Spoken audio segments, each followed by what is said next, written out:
Field marshal Asim Munir की आज अमेरिकी सदर डोनाल्ड ट्रंप से एक अहम मुलाकात होने जा रही है। अमेरिका की फॉरेन पॉलिसी का इम्तिहान है। अब देखें आने वाले दिनों में डोनाल्ड ट्रंप साहब इसका क्या हाल निकालते हैं। ईरान ने 10 घंटे के अंदर अंदर अपना रिवाइवल किया और रिटेलिएट किया। दुनिया में ऐसा कहीं भी नहीं देखने को आया है। $30-40 billion, that is the potential of IT industry. शहर में टैंकर माफिया का राज होगा, पानी सोने के दामों बिकता रहेगा। मेरे पास अब क्लिनिक में क्योंकि छुट्टियां हैं, रेशो बच्चों का ज़्यादा है। This is the age I am talking about is 16 years old.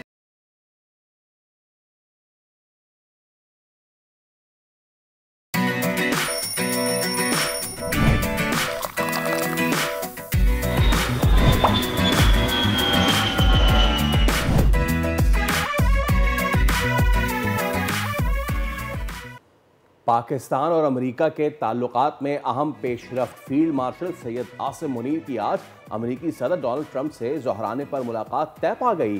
White house की तस्दीक, आर्मी चीफ और सदर ट्रंप की मुलाकात कैबिनेट रूम में होगी। इस हवाले से होगी मजीद बात आज के प्रोग्राम में। अमेरिकी सदर डोनाल्ड ट्रंप और इस्राएली वज़ीर आज़म नेतन्याहू का टेलीफोन पर राब्ता। बातचीत व्हाइट हाउस में कौमी सलामती मुशीरों के अहम इजलास से पहले की गई। इस्राएली मीडिया के मुताबिक इसराइल चाहता है कि ईरान के खिलाफ जंग में अमेरिका उसका साथ दे, इसके लिए ईरान से जंग लड़े। ताहम ये वाज़े नहीं कि सदर डोनाल्ड ट्रंप ने इस्राएली वज़ीर आज़म को क्या यकीन दहानी कराई। ईरान के खिलाफ इसराइली जारियत और हमलों के खिलाफ मुस्लिम ममालिक ने मुश्तरका एलामिया जारी कर दिया।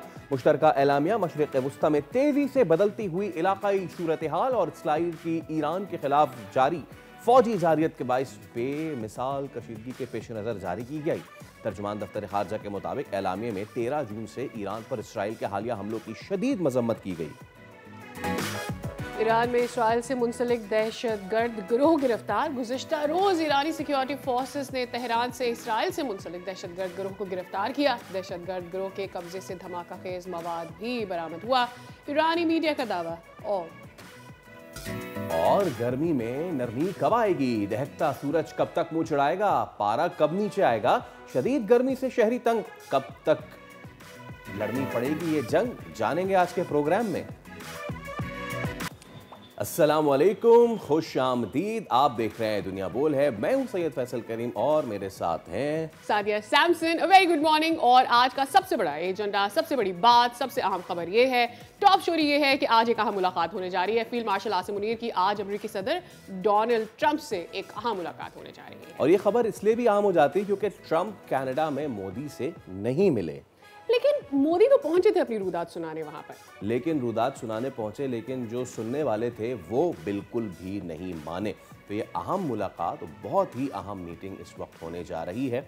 और साथ ही फील्ड मार्शल आसिम मुनीर से आज की मुलाकात में जहां ईरान इसराइल जंग पर गुफ्तगू होगी, वहीं मार्का हक में तारीखी फतह पर भारत की तारीखी शिकस्त पर भी तफसीली बातचीत होगी। आपको याद होगा कि चंद दिन कबल ही अमेरिकी सदर ने फील्ड मार्शल के लिए अहम बयान दिया था, जिसमें उनकी खिदमत का एतमाद का एतराफ़ भी किया गया था। उससे भारत में शदीद आग लग गई थी। राइट। और भारत के साथ मुझे ऐसा लगता है कि अगर थोड़ा सा जूम आउट करें तो कुछ ना कुछ बुरा ही होता जा रहा है। 10 मई से अब तक देखो, पहले तो आपने कुछ इनिशिएट की थी, एक जंग नाम की चीज़ जो आप चाहते थे वो आपसे हो नहीं सका। फिर हमने आपको बताया वो नहीं हो पाएगा। और फिर आपको याद होगा जब G7 का आगाज़ हुआ था तो उस वक्त क्या हुआ था, Modi was not even invited. और पता है क्या, एक और चीज़, वो तस्वीर हम लेटर ऑन चलाएंगे क्योंकि वो अभी अभी सरफेस हुई इंटरनेट पे। हमेशा से G7 इजलास में मोदी जी को पहली सफ में खड़ा किया जाता था, लेकिन इस बार उनको पीछे धकेल दिया गया है। Not with the state heads वो खड़े हुए हैं। सो एक तो चीज़ ये। दूसरी डेवलपमेंट जो है वो ये है कि ईरान इसराइल जंग जो है वो अब छठे रोज़ में दाखिल हो रही है। और कितनी ही ज़्यादा ये सिचुएशन इस वक्त ख़राब से ख़राब तर होती चली जा रही है। इस पे भी ज़रा हम अब बात करेंगे आगे चल के। हमारे साथ ईरानियन जर्नलिस्ट मौजूद होंगे। हम बात कर लेते हैं इसी मामले पे। साजिद तारड़ रहनुमा रिपब्लिकन हमारे साथ मौजूद है। बहुत शुक्रिया साजिद तारड़ साहब आपका। ईरान इसराइल जंग पे तो बात करेंगे, लेकिन सबसे पहले चीन के इस बयान पर आपका मौक़िफ़ लेना चाहेंगे, जिसमें उसका कहना है कि दुनिया अमेरिका के बगैर भी चल सकती है। देखिए, इस वक्त अगर देखा जाए तो पिछले डोनाल्ड ट्रंप साहब के पहले 4 साल के अंदर भी चाइना के साथ रिलेशनशिप वो इतने अच्छे नहीं थे, लेकिन इस दफ़ा तो इम्प्रूव हुए हैं। डोनाल्ड ट्रंप साहब ने अभी तकरीबन 2 हफ्ते के अंदर अंदर दोनों सदूर जो हैं वो प्रेसिडेंट पुतिन और प्रेसिडेंट शी के साथ बात की है। लेकिन दर हकीकत इस वक्त चाइना जब से यूएसए डिपार्टमेंट बंद किया गया है या और जिस तरह के इक़दाम लिए जा रहे हैं, नेटो कमजोर होता जा रहा है, यूनाइटेड नेशंस कमजोर होता जा रहा है, तो चाइना उस वैक्यूम को फिल करने के लिए भरपूर कोशिश कर रहा है। मुझे लग रहा है कि ये जो उन्होंने बयान दिया है उसी तनाजर से है। आपने देखा होगा कि चाइना की पॉलिसी थोड़ी शिफ्ट हुई है अपनी बिलखसूस एशिया के हवाले से, तो मेरे ख्याल में उसी तनाजर से है। वो दिस इज अ सिग्नल वो दे रहे हैं कई ममालिक को जो नेटो के हैं, जो ब्रिक्स के थे, उनको सिग्नल दिए जा रहे हैं, जो क्वाड के अंदर थे, कि अगर आप अमेरिका को छोड़ के हमारी तरफ लीन करेंगे, we are here to fill that back. ठीक है, तो सर साहब ये बताइएगा कि नेतन्याहू के इस बयान को अमेरिका में कैसे देखा जा रहा है, कि जिसमें वो ये कहते हैं कि तल अबीब के बाद अगला हदफ न्यूयॉर्क होगा और वो ये समझते हैं कि अमेरिका फर्स्ट नहीं है। देखिए, दर हकीकत बीबी नेतन्याहू और इजराइल की बड़ी पुरानी ख्वाहिश है कि किसी न किसी तरीके से अमेरिका को घसीट के मिडल ईस्ट के अंदर लाया जाए और इजराइल की जंग अमेरिकन सोल्जर लड़ें। तो ये उनकी बड़ी पुरानी ख्वाहिश है, नई बात नहीं है। उसी तनाजर से वो एक सिग्नल भेज रहे हैं, अमेरिका किसी तरीके से ईरान के ऊपर अपना प्रेशर मजीद क्रिएट करे। लेकिन डोनाल्ड ट्रंप साहब आपने देखा है G7 की मीटिंग को छोड़कर वाशिंगटन डीसी वापस आ चुके हैं और उन्होंने इस पे बयान भी दिया है। प्रेसिडेंट पुतिन को उन्होंने कहा कि आप सालसी का किरदार अदा करें ताकि ईरान का तनाज़ा जल्द से जल्द इसको सॉल्व करें और जानी नुकसान से बचा जा सके। तो मेरे ख्याल में इस वक्त इजराइल जो है वो ना सिर्फ अब टाइमिंग का फायदा उठा रहा है, हिजबुल्लाह, हमास और हूतीज की कमजोरी, और उसके बाद खुद परेशान है क्योंकि बीबी नेतन्याहू इजराइल के अंदर अपनी पॉलिटिकल जो उनकी हमायत है उसको लूज करते जा रहे हैं। तो मेरे ख्याल में ये सारी चीजें उसी वजह से मिक्स हैं। अब देखें कि इसमें आगे क्या होता है, लेकिन अगले 24 से 48 घंटे बहुत इंपॉर्टेंट। ये बताइएगा कि ईरान तो अमेरिका से जौहरी मामलात पर बात कर रहा था, छठा इजलास भी होने जा रहा था, लेकिन इसराइल ने ईरान पर हमला कर दिया। क्या अमेरिका में लोग इसराइल के दोगलेपन को अब कुछ समझ पा रहे हैं? देखें, इस वक्त बर्बरियत की एक इंतहा है, चाहे वो गजा हो चाहे ईरान हो। अब उसमें मैं समझता हूं कि इजराइल परेशान था कि अमेरिका ने उनकी मर्जी के बगैर, उनसे पूछे बगैर हमास से अपने कैदी भी छुड़ा लिए हैं। उन्होंने इजराइल की मर्जी के बगैर हूतीज से भी डील कर ली है। तो वो ये समझ रहे थे कि कहीं ये ना हो कि अमेरिका ईरान को साइड लाइन पे करके ईरान के साथ भी कोई डील कर ले। तो ये सारा एक मिला जुला है, सियासी कमजोरी, टाइमिंग का फायदा उठाना। तो इस वक्त जो है प्रेशर, फिर भी प्रेशर जो है इस वक्त अमेरिका के कोर्ट में है। डोनाल्ड ट्रंप साहब और अमेरिका की फॉरेन पॉलिसी जो है वो इस वक्त स्टेक पर है। वो उसका एक इम्तिहान हो रहा है, क्योंकि इस तनाज़े के अगर अमेरिका इसका हल नहीं ढूंढता तो फिर रशिया और यूक्रेन का मसले का क्या होगा, भारत और पाकिस्तान एक टेबल पर किस तरह लाए जाएंगे, ताइवान और चाइना को किस तरह हैंडल किया जाएगा। तो ये एक अमेरिका की फॉरेन पॉलिसी का इम्तिहान है। और डोनाल्ड ट्रंप साहब जिस तरह बार बार ये कहते हैं कि he is a peace promoter, he is a uniter, he legacy as a peace maker, वो सारा कुछ जो है वो इस वक्त दांव पे लग चुका है। अब देखें आने वाले दिनों में डोनाल्ड ट्रंप साहब इसका क्या हल निकालते हैं, इजराइल के कौन से बटन दबाते हैं, ईरान के ऊपर किस तरीके से अपना प्रेशर क्रिएट करते हैं और टेबल पर ला के चीज़ों का हल निकालते हैं। ठीक है, साजिद साहब मौजूद रहे। I think Faisal it's about the time कि हम वकार हसन साहब को भी अपने प्रोग्राम में शामिल करें। Let's have a military angle and also the regional angle about this. And obviously जो फील्ड मार्शल आसिम मुनीर की आज मुलाकात बड़ी अहम होने जा रही है, उस पर भी बात कर लेते हैं। वकार साहब अस्सलाम वालेकुम, बहुत शुक्रिया आपके वक्त का। इट्स अ ह्यूज डेवलपमेंट, और ये इसको हम ऐसा भी कह सकते हैं कि ब्लेसिंग इन डिस्गाइज भी हो गया कि ट्रंप को अपना दौरा जल्द ख़त्म करके वापस आना पड़ा, और जैसे ही वो वापस आए हैं दोबारा कनाडा से America, he has chosen to meet Field Marshal Asim Munir. It's a huge development. I think ये डिप्लोमेसी बिल्कुल चलनी चाहिए और जितने भी कहते हैं अपने रिसोर्सेज हैं एग्जॉस्ट करने चाहिए before going into war. Pakistan is a key player in the region. Unfortunately मैं समझता हूँ कि 2 अटैम्प्ट हुई हैं इस्लामिक वर्ल्ड के ऊपर विद इन अ मंथ या लेस देन दैट। पाकिस्तान पे अटैम्प्ट की गई and may be JD Vance साहब उधर ही थे, उन्होंने मिस रीड भी किया जब उन्होंने कहा ये हमारा इससे कोई ताल्लुक नहीं है, and Woody thought it's a Wink.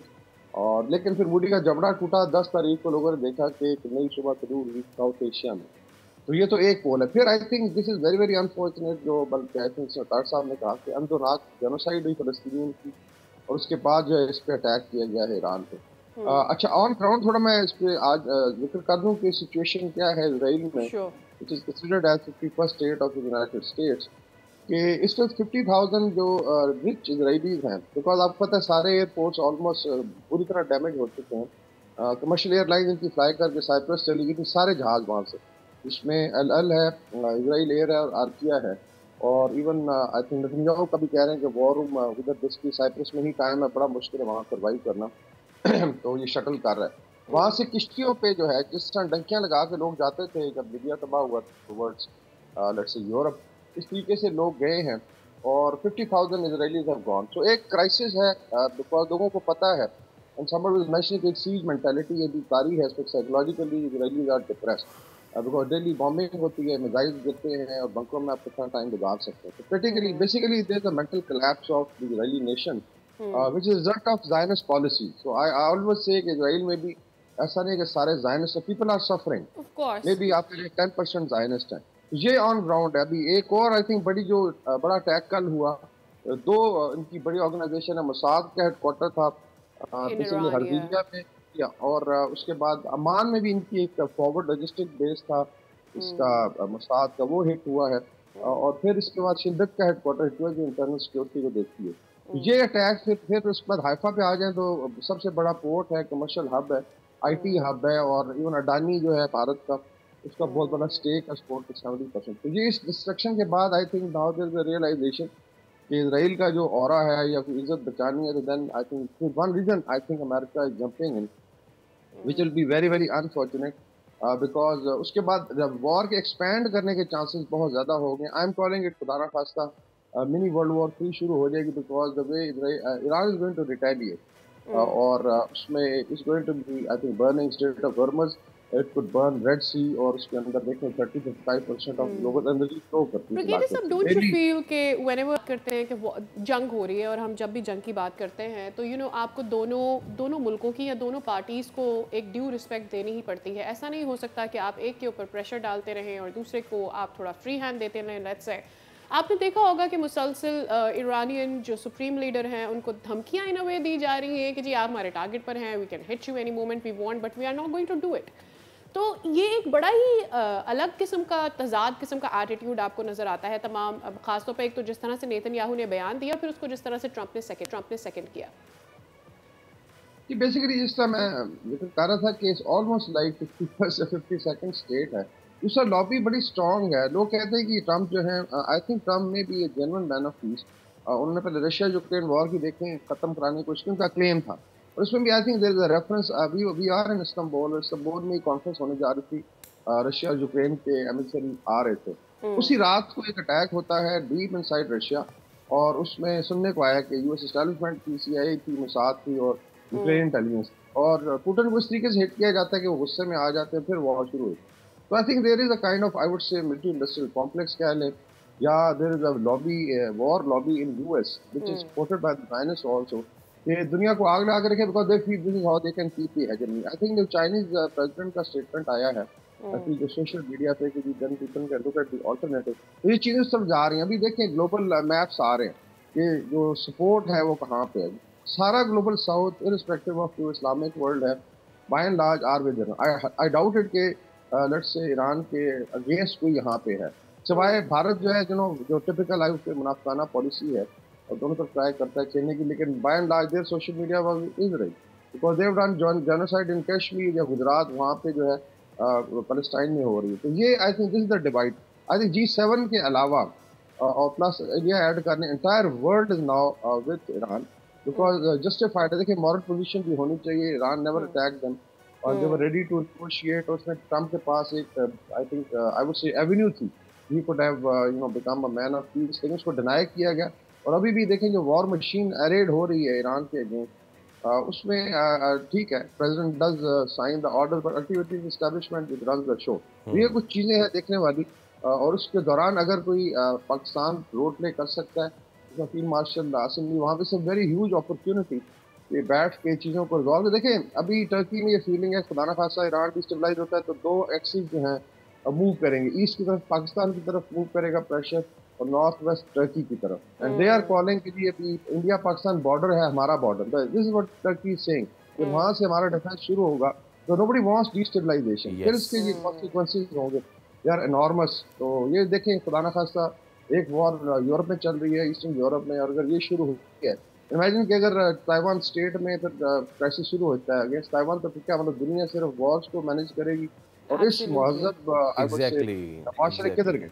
Exactly. और ब्रिगेडियर साहब उसका फिर तरीका क्या होगा, क्योंकि एक तरीका तो ट्रंप लेकर आ रहे हैं ना, सामने हमारे साथ ही रहिएगा, एक तरीका तो ट्रंप लेकर आ रहे हैं और उन्होंने कल बड़ा क्लियर कहा है, गैर मशरूत हथियार डाल दो, अनकंडीशनल सरेंडर। ट्रंप ने किया ट्वीट, ये ट्रंप ने लगाया नया नारा और अपने ट्वीट से किया है ईरान को खबरदार। इससे पहले भी ट्रंप वाजे कर चुके हैं कि ईरान के पास एटमी हथियार नहीं होना चाहिए, वफ्द जब भेजेंगे जब ईरान मुज़ाकरात की मेज पर आएगा। एंड विद दैट फैसल, इस वक्त अमरीकी सियासी हलकों में एक और बात भी चल रही है, और वो ये है कि ईरान को आखिरी अल्टीमेटम दिया जाए।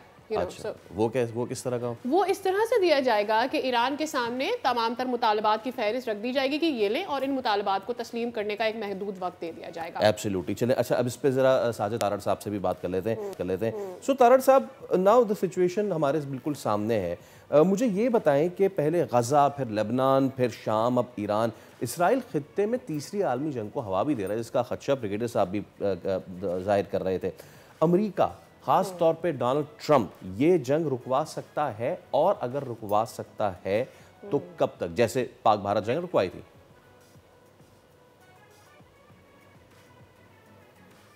देखिए, इस वक्त अगर देखा जाए तो ईरान जो है वो अभी तक सरवाइव कर रहा है। अमेरिका के अंदर इस वक्त चैटर्स हैं कि उनके पास अभी भी 30,000 से ज्यादा मिसाइल मौजूद हैं, और अगर वो 200-300 मिसाइल भी डेली बेसिस पे इस्तेमाल करते हैं तो they can fight this war for longer period of time। और दूसरा, अभी तक उनकी किसी भी एटमी तनसीबात के ऊपर हमला कामयाब नहीं हुआ है। लेकिन ये जरूरी होगा कि आगे और मजीद इजराइल को अमेरिकन आर्मामेंट्स की जरूरत है, असले की सप्लाई की जरूरत है। इस वक्त नेतन्याहू ने 2-3 फ्रंट के ऊपर जंग छेड़ ली है, तो जब तक स्ट्रॉन्ग एलाई अमेरिका जैसा मुल्क उनकी इमदाद नहीं करेगा, वो आगे इसको कंटिन्यू नहीं कर पाएंगे। तो अब ये डिपेंड करता है अमेरिकन सदर पे और अमेरिका पे कि वो इस जंग को कितनी देर ड्रैग करना चाहेंगे। और यहाँ पे ये भी खदशात मौजूद हैं कि ईरान, जो कि एक बड़ी जियोग्राफिक लोकेशन इंपॉर्टेंट है, तेल की सप्लाई रोकता है, तो क्या ख्याल है कि दुनिया इन्फ्लेशन और महंगाई को बर्दाश्त कर पाएगी उस रीजन में, बिलखसूस जहां कंट्री पहले ही डे टू डे चल रहे हैं। तो ये बहुत से सवालिया निशान हैं इस रीजन में। अगर जंग फैलती है, पाकिस्तान का बॉर्डर साथ है, अफगानिस्तान का बॉर्डर साथ है, चाइना करीब है, चाइना सबसे ज्यादा तेल ईरान से लेता है, तो ये सारी चीजों को इस नजर से देखना होगा कि फ्यूचर ईरान का क्या है, उस रीजन का क्या future. All right.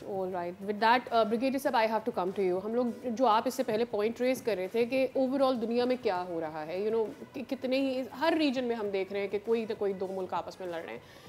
Which brings us to my point कि इस सारे सिनेरियो के अंदर हमें एक बहुत सिंपल बात पता है, वो ये है कि आम आदमी जो है इससे बहुत ज़्यादा अफेक्ट होता है, चाहे वो उस रीजन का हो, चाहे वो उस रीजन का ना हो, चाहे वो गाज़ा में रहे, इसराइल में रहे, ईरान में रहे, या पाकिस्तान में रहने वाला भी शख्स, बिकॉज इकनॉमिकली ये किसी भी मुल्क के लिए अच्छा नहीं है। जब डोनाल्ड ट्रंप आए थे तो हमने ये समझा था उनसे कि जी वो चाहते हैं कि ट्रेड बढ़े, इकोनॉमिकल सिचुएशन बढ़े, बट नाउ व्हेन हमें ये नज़र आता है कि अमेरिका इसमें इन्वॉल्व होने के साइंस दे रहा है, तो ये इसको किस तरह से परसीव किया जाए? Either they gonna decide to be with Israel और they will back off from there. I think अगर तो डिसीजन हो गया, they move forward because military power तो है। तो इसमें थोड़ा मैं रेफरेंस कर दूं, जो लॉबी पुश कर रही है, टेड क्रूज हैं, सेनेटर हैं जो बड़े हॉकिश हैं अगेंस्ट ईरान, उनसे टकर कार्सन ने पूछा कि आपको पता है कि ईरान की आबादी कितनी है? He didn't know it. उसने कहा जी इसका एरिया कितना है? तो उसने कहा इससे क्या फर्क पड़ता है? You going to attack a country और आपको ये नहीं पता कि वहाँ 9.5 करोड़ की आबादी है, and what is going to happen. तो ये this is the kind of mindset, because I think they are intoxicated by power. लेकिन I think there are people like I think Scott Ritter है, उसके अलावा कर्नल मैकग्राइगर हैं, वो कह रहे हैं कि इस वॉर के बाद then we'll find a sharp decline of American power, और शायद ये आखिरी झटका होगा फिर उनके सुपर पावर का। मेरे ख्याल में आई थिंक होश के नाखन लेने चाहिए। What I feel probably American जो जूश लॉबी है, ज़ायनिस्ट लॉबी देख रही है कि प्रॉब्ली एक तो फर्दो में एक बड़ा न्यूक्लियर प्लांट है, जो असल जगह है जहाँ पे तक एक्सेस नहीं हुई नॉर्थ में क्लोजर टू कैस्पियन सी जो है, उसको हिट करके स्पेस सेविंग करके इससे निकला जाए, that could be one option. लेकिन आई थिंक जो भी जिक्र हो रहा था, तारक साहब ने कहा कि there will be huge impact on everyday life. अगर स्ट्रेट ऑफ हॉर्मुज़ बंद होती है, और स्ट्रेट ऑफ हॉर्मुज़ बंद करने में आई थिंक आई वुड से एक दिन भी नहीं लगेगा, तो 46 किलोमीटर की टोटल डेप्थ है उसकी चौड़ाई जो है, और वो ईरान के आधे पानी तो आधा जो है ईरान के उसमें आता है। If they shut it down, just imagine 1/3 of global oil and gas supply choking. What happens to China? क्या तेल की prices within a week double हो जाएंगी? तो आई थिंक हर घर के चूल्हे पे इसका इम्पैक्ट भी आना है। फिर there is a human cost, you know, उसके अंदर मेरे ख्याल में तो they should seriously move to solution of Palestine. बैठे आराम से समझाएं, बिकॉज आई थिंक ईरान की इजराइल की जो दुर्गत बनी है, entire world has seen, people have seen कि इनके साथ क्या हुआ है, और शायद उसी की प्रेस्टीज रिस्टोर करने की एक एफर्ट हो, जैसे भारत के साथ हुआ था, एक कुटाई हो गई थी 4 दिन में। और जस्ट इमेजिन कि जो इजराइल है उसका अपना वॉर चलना फिर कितना निकला है। अगर आपने 5वें दिन जाके यूएस को भी कॉल करना है, तो आई वुड से लानत है फिर ऐसे मिलिट्री मशीन पे, because you are using it against innocent. आप तो फलस्तीनियों को वन साइडेड लड़ाई करते रहे, हिजबुल्लाह को मार दिया, हुतियों को कर दिया। एक स्टेट है जो सामने खड़ी हो गई है, तो दे आर एक्सपोज्ड। और मेरे ख्याल में this give a lot of hope to Muslim youth across the region. लोग कह रहे हैं कि आप खुद एक इस्लामिक ब्लॉक क्रिएट करेंगे, आप खुद जो है actually they are creating nuclear state. अभी there are contender, Saudi Arabia, Turkey, इसमें बड़ी फीलिंग है कि न्यूक्लियर वेपन होने चाहिए, शुड हैव मिसाइल पावर, वरना हर कोई एरा गैरा आके आपको जो है वो दबाएगा, आपको कोर्स करेगा। तो I think this is going to expand. ये आपने बहुत अच्छा पॉइंट रेज किया ब्रिगेडियर साहब, इस पे आने वाले शोज में जरूर बात करेंगे कि वंस जब ये डस्ट सेटल होता है तो क्या अब दीगर ममालिक जो कि एनपीटी फॉलो करते हैं, क्या वो अब उससे निकल के कहेंगे कि जी हम भी करेंगे, अब जरा अपने आप को न्यूक्लियर तरीके से तगड़ा। आखिर में तारड़ साहब एक बहुत ही अहम मामला मैं चाहूँगा इस पर आपका भी word clear, because you were there yesterday. Field marshal Asim Munir हैं अमेरिका के दौरे पे, आप भी उसी तकरीब पे मौजूद थे जिसमें फील्ड मार्शल साहब थे, तो कैसे देखा जा रहा है इस दौरे को? गुफ्तगू हुई आपकी कुछ उनसे?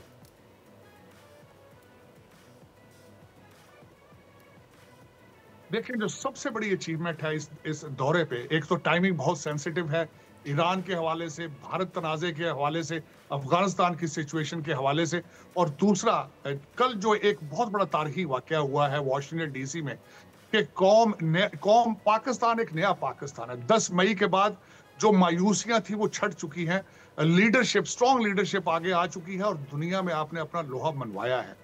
पाकिस्तानी यहाँ पे तकरीबन हर स्टेट से, पूरे अमेरिका से इकट्ठे थे, और जो उन्होंने रिसीव किया है, सिपा सलारे पाकिस्तान को रिसीव किया है, फील्ड मार्शल को रिसीव किया है, और आप सोच नहीं सकते कि लोग कितने जज्बाती थे।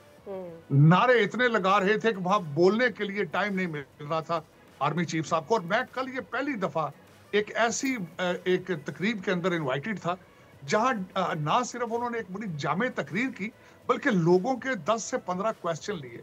उन्होंने ऐसी ऐसी चीजें बताई हैं जो अभी तक सोशल मीडिया पे भी हमें नहीं पता थी। और उसके बाद उन्होंने जिस तरीके से कहा कि आप पाकिस्तान का हिस्सा हैं, अपने बच्चों को स्टोरियां बताएं।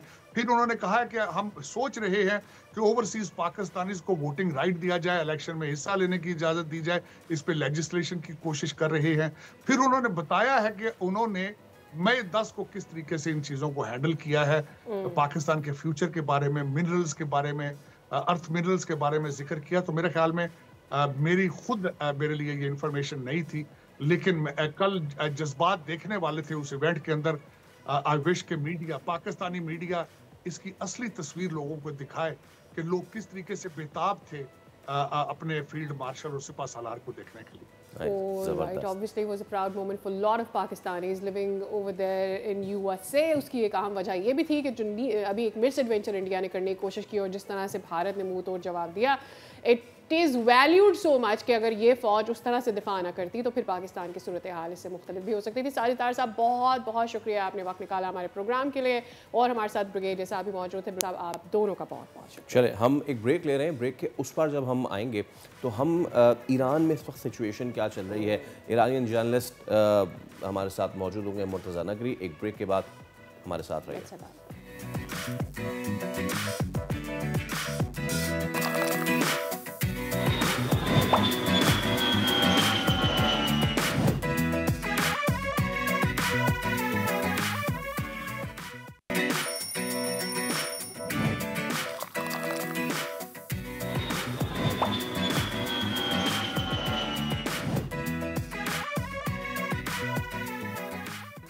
एक बार फिर आपको कहेंगे खुशामदीद। उम्मीद करते हैं कि आप सब खैरियत से होंगे। कोशिश हमारी होती है कि सुबह आप तक ऐसी खबरें पहुंचाएं जिनको सुन के आपके चेहरे खिल उठें, लेकिन जो इस वक्त दुनिया भर में हो रहा है हम उससे किनारा कशी तो इख्तियार नहीं कर सकते। जिस तरीके से एब्सोल्युटली जिस तरीके से दुनिया ने गजा से किनारा कशी इख्तियार कर ली थी, दुनिया इसराइल से किनारा कशी इख्तियार करने की शुरू में कोशिश कर रहा था, लेकिन अब सादिया इतनी इंपॉर्टेंट चीज़ें हो चुकी हैं कि जब ईरान की हम बात करें तो शुरू में ऐसा लग रहा था कि जी ईरान शायद तनहा खड़ा है, लेकिन अब रशिया से लेके चाइना और बहुत सारे, अब कल तो 32 ममालिक का जॉइंट स्टेटमेंट आया है। 32 ममालिक का, इस्लामी आपको याद होगा फैसल, जब ये पूरी सूरत हाल डेवलप हुई थी और पहले दिन हम ये ब्रेकिंग कर रहे थे जब इसराइल ने हमला किया ईरान के ऊपर, तो उस वक्त हम ये बात कर रहे थे तमाम तर एनालिस्ट से कि वी नीड टू अंडरस्टैंड कि इस वक्त ईरान की तरफ ऐसे कौन से गेम चेंजर हैं जो इन्वॉल्व होंगे। उस वक्त कोई भी नहीं समझ पा रहा था, and I think then even हम भी ये बात कर रहे थे कि we still have to wait and watch कि इस वक्त चाइना और रशिया इस पूरी सूरत हाल को किस तरह से देखें। To put it in a nutshell, BRICS, इस पे हम आगे चल के भी बात करेंगे। अभी हम बात करते हैं ईरानी सहाफ़ी मुर्तज़ा नगरी हमारे साथ मौजूद हैं। मुर्तज़ा, अस्सलाम वालेकुम, बहुत खुशामदीद आपको और बहुत शुक्रिया हमसे बात करने के लिए। तो क्या इस वक्त मजमूई सूरत हाल है मुर्तज़ा वहाँ पे, किन शहरों पे या इलाकों में सबसे ज़्यादा जंग के असरात देखे जा रहे हैं? देखिए जंग की जो सूरत हाल है उसके बारे में आपको अंदाज़ा है कि जंग सिर्फ मारने का नाम नहीं है, जंग मार खाने का भी नाम है। जंग में मार खाई भी जाती है और मारा भी जाता है, लेकिन कमाल ये है कि जिस इंसान के अंदर मार को बर्दाश्त करने की हिम्मत हो, जंग यकीनन जीतना उसी का मुकद्दर होती है। इसराइल ये समझ रहा है कि मैंने जो एलिट क्लास इनकी ख़त्म की है, वो यही समझ रहे थे, अमेरिका भी इसराइल भी। आपने शुरू में देखा होगा जिस तरह से धमकियाँ ट्रंप दे रहे थे कि अब ईरान नाम की चीज़ नहीं रहेगी, ईरान अंपायर नाम की चीज़ नहीं रहेगी, इससे पहले कि सब खत्म हो जाए, टेबल पे आ जाए। जब ईरान ने 10 घंटे के अंदर अंदर अपना रिवाइवल किया और रिटेलिएट किया, दुनिया में ऐसा कहीं भी नहीं देखने को आया है कि एक कौम की टॉप लीडरशिप ख़त्म कर दी जाए मिलिट्री, उसके बावजूद वो कौम 10 घंटे के अंदर अंदर अपना रिवाइवल करे, खड़ी हो जाए, दोबारा तमाम एयर डिफेंस सिस्टम्स को फ़ाल किया जाए, एक मुश्तरक कार्रवाई शुरू की जाए दुश्मन के ख़िलाफ़ और मिसाइल्स के बैराज को भेजा जाए।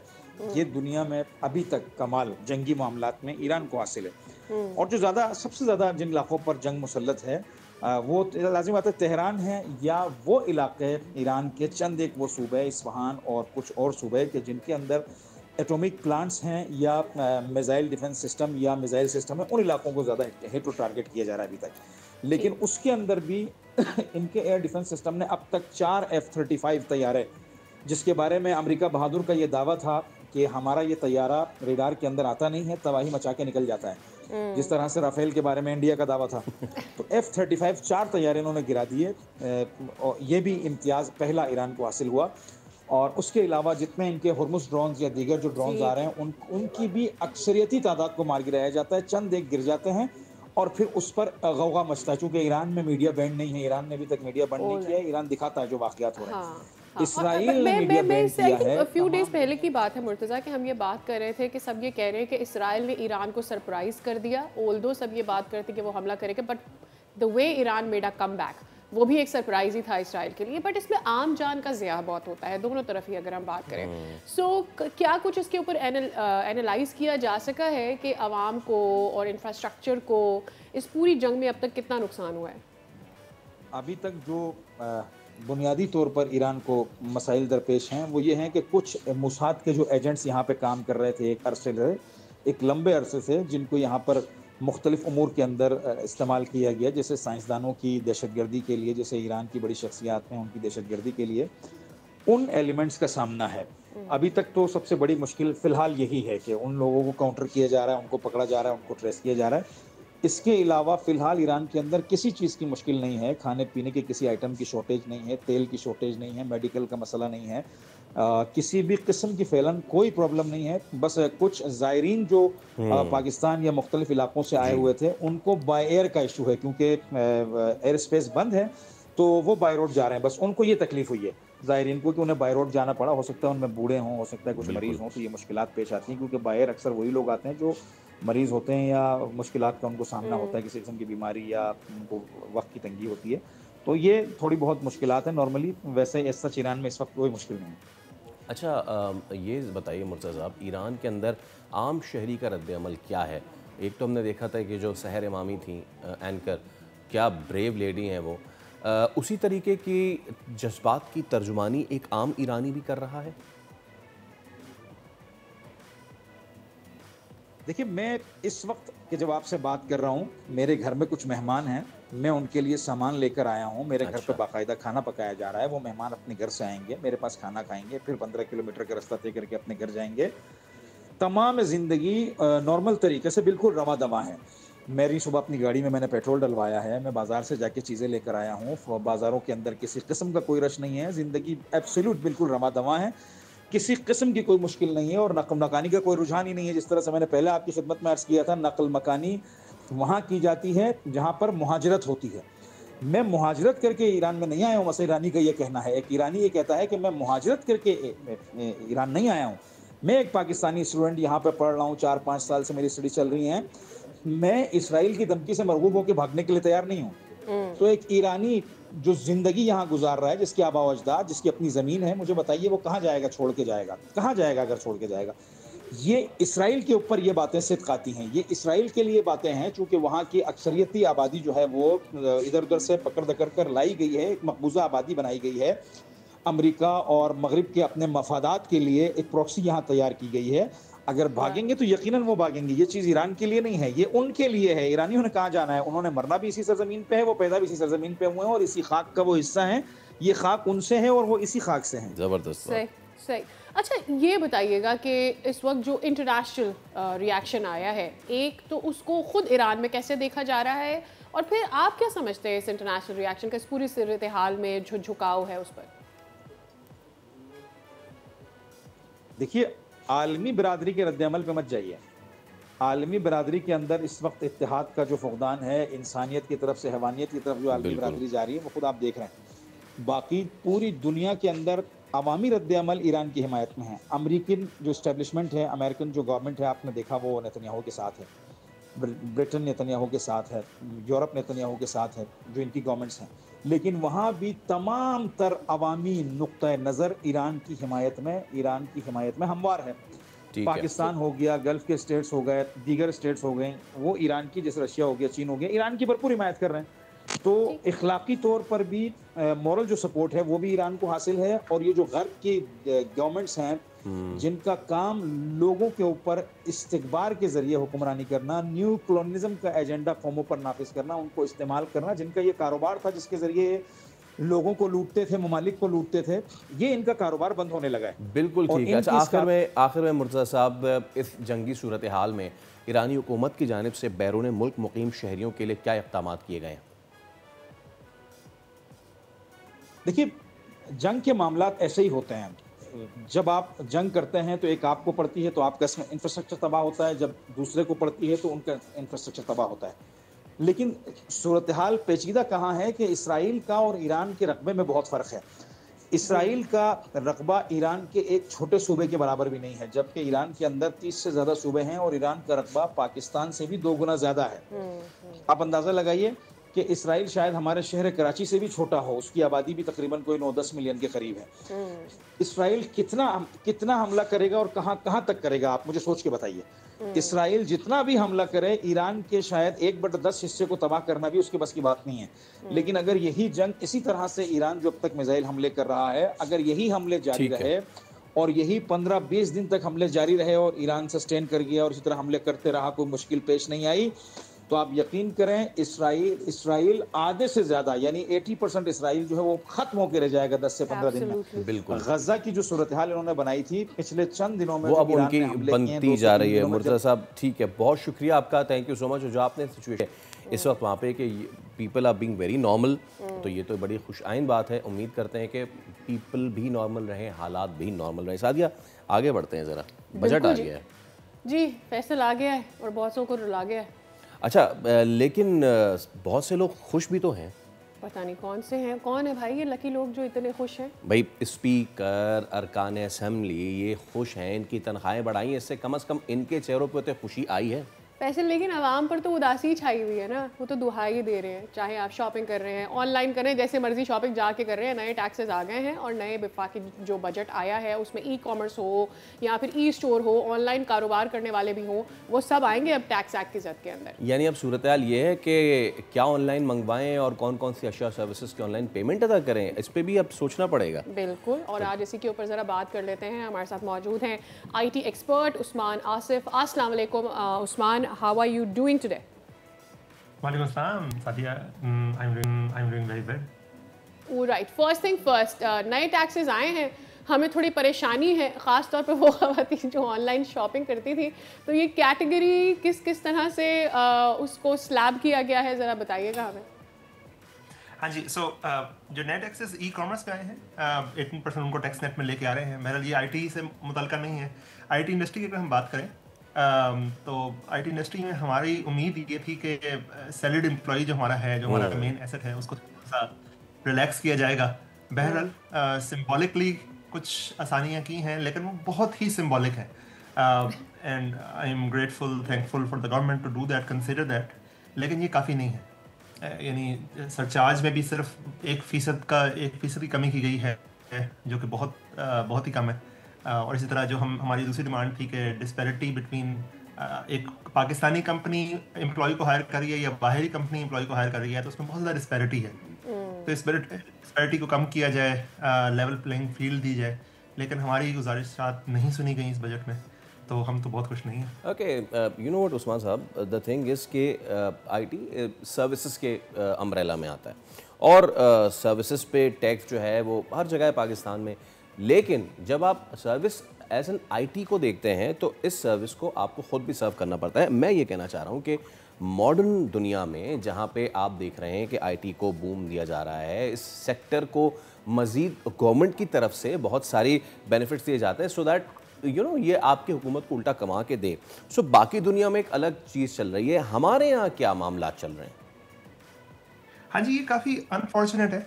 मेरा ज़ाती ख्याल ये है कि इसकी वजह ये है कि सैलरीड एम्प्लॉय को जब आप टैक्स यानी आपके पास टैक्स ब्रैकेट का बहुत ज़्यादा उसको फैलाने की ज़रूरत है, उसमें ज़्यादा लोगों को लाने की ज़रूरत है, राइट। सो आप हर दफ़ा सैलरीड एम्प्लॉय को तो नहीं मज़ीद खींच सकते कि 30% तक टैक्स पहुंच जाए और 35% तक। और सर्विसेज इंडस्ट्रीज़ की वजह से बहुत ज़्यादा इफेक्ट इसलिए होती है कि हमारे पास all we have is people, that's how we provide our services. और पाकिस्तान में जो ब्रेन ड्रेन का रुझान है, इसकी वजह भी बहुत ज़्यादा है कि टैक्स बहुत ज़्यादा है और उसके अगेंस्ट जो सर्विसेज दी जा रही हैं वो बहुत ज़्यादा है नहीं। तो ये मसला चलता रहेगा, हल नहीं होगा। और IT सर्विसेज इंडस्ट्री ने अब माशाल्लाह जिस तरह ग्रोथ दिखाई है और आगे जिस तरह से ग्रोथ दिखा सकता है ये सेक्टर, मेरा ज़ाती ख्याल ये है कि अगर गवर्नमेंट इसको सीरियसली फिक्स करे तो ये कुछ अरसे में 2030 तक इंशाल्लाह $10 बिलियन। मैं सादी आपकी इजाज़त के साथ एक सवाल में, हमने पिछले दिनों अपने शो में एक सेगमेंट किया था उस्मान साहब, और उसमें हमने देखा था कि IT एक्सपोर्ट्स जो हैं हमारी, वो दुनिया छोड़ें, रीजनल जो पार्स हैं उनके मुकाबले में हम कहाँ स्टैंड कर रहे हैं। इंडिया को छोड़ दीजिए, वो ना सिर्फ एक बहुत बड़ा खित्ता है, उनके पास लोग हैं, so they provide service on a large scale. हमने तकाबुल किया अपना बांग्लादेश से, और सुन के देख के जिस वक्त हम रिसर्च कर रहे थे, हैरानी हुई, परेशानी हुई, पशेमानी हुई कि हम जो है वो 2 बिलियन से 3 बिलियन आने पे जो ही हम भगने लगा रहे हैं। अच्छी बात है, खुश होना चाहिए, एटलीस्ट वी आर इंक्रीजिंग। लेकिन वो बेचारे रो रहे थे कि उनका $40 बिलियन था। तो जब हमने उनसे पूछा कि आप रो क्यों रहे, आप तो $40 बिलियन पे, उन्होंने कहा भाईजान हम पिछले साल $55 बिलियन पे थे, वो तो इस बार हमारे सियासी टर्मोइल आ गया तो हमारी IT एक्सपोर्ट्स कम हो गई। Like Pakistan versus Bangladesh, $3 billion versus $40 billion, क्यों? देखिए, बिल्कुल आपने सही पॉइंट कर दिया। अब ये इससे एक बात तो ये समझ में आती है कि $30-40 billion that is the potential of IT industry where we can get. सही, तो किसी और इंडस्ट्री का इतना पोटेंशियल नहीं है। हम इस पोटेंशियल तक कैसे पहुंच सकेंगे? मेरा ज़ाती ख्याल ये है कि तो पॉलिसी सही ना बनने की मेन वजह गवर्नमेंट की ये है कि हमारे पास डाटा ही मौजूद नहीं है। अभी अगर हम ये बात करें कि जो IT एक्सपोर्ट्स में अगर हम $3.5 बिलियन की बात करें, तो ये $3.5 बिलियन एग्जैक्टली किन लोगों से आ रहा है, क्या ये सारे टैक्स नेट में मौजूद हैं? क्या इनके लिए राइट पॉलिसीज बनाई जा रही हैं? क्या इतने ग्रेजुएट्स प्रोड्यूस हो रहे हैं जो कल को इस एक्सपोर्ट को बढ़ा सकेंगे? क्या जो ग्रेजुएट्स प्रोड्यूस हो रहे हैं उनको हम पाकिस्तान में रिटेन कर पा रहे हैं? ये सारी चीज़ें आज सोचने की हैं अगले 5 साल के लिए। तो मेरा ख्याल है कि उस तरह से फोकस नहीं है, और आज जो फोकस हो सकता है ताकि अगले 5 सालों में हम ठीक हो जाएं, वो बेसिक चीज़ों से शुरू होता है कि डाटा तो इकट्ठा किया जाए कि डेफिनेशन ऑफ फ्रीलांसर्स क्या है, कितने फ्रीलांसर्स हैं, और उन सबको रेगुलाइज्ड टैक्स नेट में कैसे लाया जाता है। Oh right, thank you so very much Usman. हम यही सोच रहे थे कि आईटी, जब आप ये बात करते हैं कि आपने अपनी आईटी एक्सपोर्ट्स को बढ़ाना है, आपने सूरत हाल को मज़ीद बेहतर करना है, आपने उन लोगों को सर्व करना है, तो मेरे दिमाग के अंदर एक सादा सा सवाल जो फैसल वो आता है, वो ये कि आप टैक्सेस लगाएं, आप सारी चीज़ें करें, लेकिन जो पाइपलाइन आपको वो पानी निकाल के दे रही है, वो प्लान निकाल के या प्रोग्राम निकाल के दे रही है, उसको आप स्ट्रीमलाइन भी तो करें। So why don't you really streamline the whole of the idea और एनी इंडस्ट्री, और उसके बाद आप उस पर टैक्सेस लगाएं ताकि वो रेवेन्यू जो गेन कर रही है वो आपको जवाब में दे भी सके। ओके, लास्टली उस्मान आसिफ साहब, बहुत सारी तजावीज़ आई हैं, व्हाट डू यू थिंक कि वो कौन सी ऐसी 3 चीज़ें हैं जिनको अगर हम अभी भी ठीक करें तो हम अपनी आईटी इंडस्ट्री को वो ग्रोथ दे सकते हैं जिसका आपने अभी जिक्र किया, $30-40 बिलियन? मेरा ज़ाती ख्याल ये है कि ये ग्रोथ इस तरह से आएगी कि अगर हम राइट स्टेक होल्डर्स से बैठ के अपनी पॉलिसीज़ को मैप करें। इसमें बहुत इंपॉर्टेंट ये है कि अपनी लोकल इंडस्ट्री को सपोर्ट किया जाए। अभी हम ग्लोबल इंडस्ट्री की तरफ ज़्यादा जा रहे हैं, और ग्लोबल इंडस्ट्री जो है वो पाकिस्तान में इन्वेस्ट नहीं कर रही, वो पाकिस्तान में सिर्फ हायर कर रही है। जो लोकल इंडस्ट्री है वो इन्वेस्ट करती है, वो टैलेंट को प्रोड्यूस करती है ताकि लोकल भी सर्व कर सकें और ग्लोबल इंडस्ट्री भी उसको कर सके। मेरा ज़ाती ख्याल ये है कि टैक्स की डिस्पैरिटी को ख़त्म करना ये सबसे इम्पोर्टेंट है। टैक्स की डिस्पैरिटी का ख़त्म होना, यानी कि जो पाकिस्तान में कंपनी किसी एम्प्लॉई को हायर करे तो उसको 30% टैक्स देना पड़े, लेकिन वही एम्प्लॉई अगर इंडिया या किसी बाहरी कंपनी के थ्रू हायर हो तो उसको बहुत ज़्यादा टैक्स देना पड़ता है। Thank you so very much Usman for your time. Thank you साहब। अच्छा, हम एक ब्रेक ले रहे हैं, उसके बाद दोबारा हाजिर होंगे। स्टे विद अस।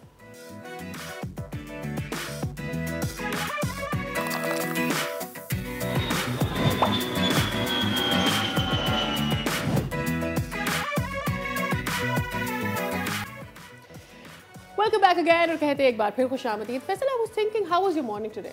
जी, मैं पूछ रही थी कि आज की आपकी सुबह कैसी थी? मेरी सुबह बहुत ही भड़कीली किस्म की थी। Why? अच्छा, वैसे ये मजाक की बात नहीं है। मेरी सुबह ऐसी हुई कि when I was coming to office 6:30 बजे के अराउंड मैंने देखा कि घर के करीब जो मिलेनियम मॉल है राशिद मिनाज रोड पे, उसमें आग लगी हुई थी। और इट वाज बैड। और जब मैंने ये देखा कि वो जो उसका 3रा फ्लोर था उसके ऊपर फायर जो थे आपके द फायरमैन वो ऑलरेडी मौजूद थे, फायर फाइटर्स ऑलरेडी मौजूद थे, तो मुझे अंदाज़ा हुआ ये दिस वन।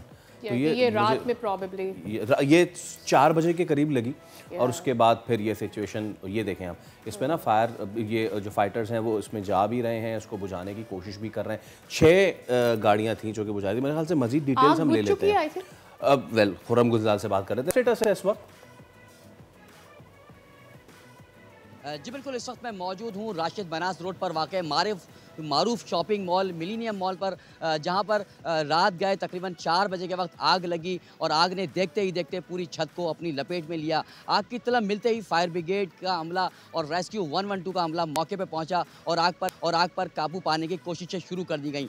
12 से ज़ायद फायर ब्रिगेड की गाड़ियाँ हैं, रेस्क्यू 112 का जो अमला है वो यहाँ मौजूद है, साथ ही स्नार्कल की मदद से भी आग पर काबू पाने की कोशिश की जा रही है। आप मेरा कब में देख सकते हैं, मेरा कैमरामैन आपको दिखाएंगे, इमारत से जो है वो धुआं मुसलसल निकल रहा है और स्नार्कल की मदद से जो है वो आग पर काबू पाने की कोशिशें की जा रही हैं।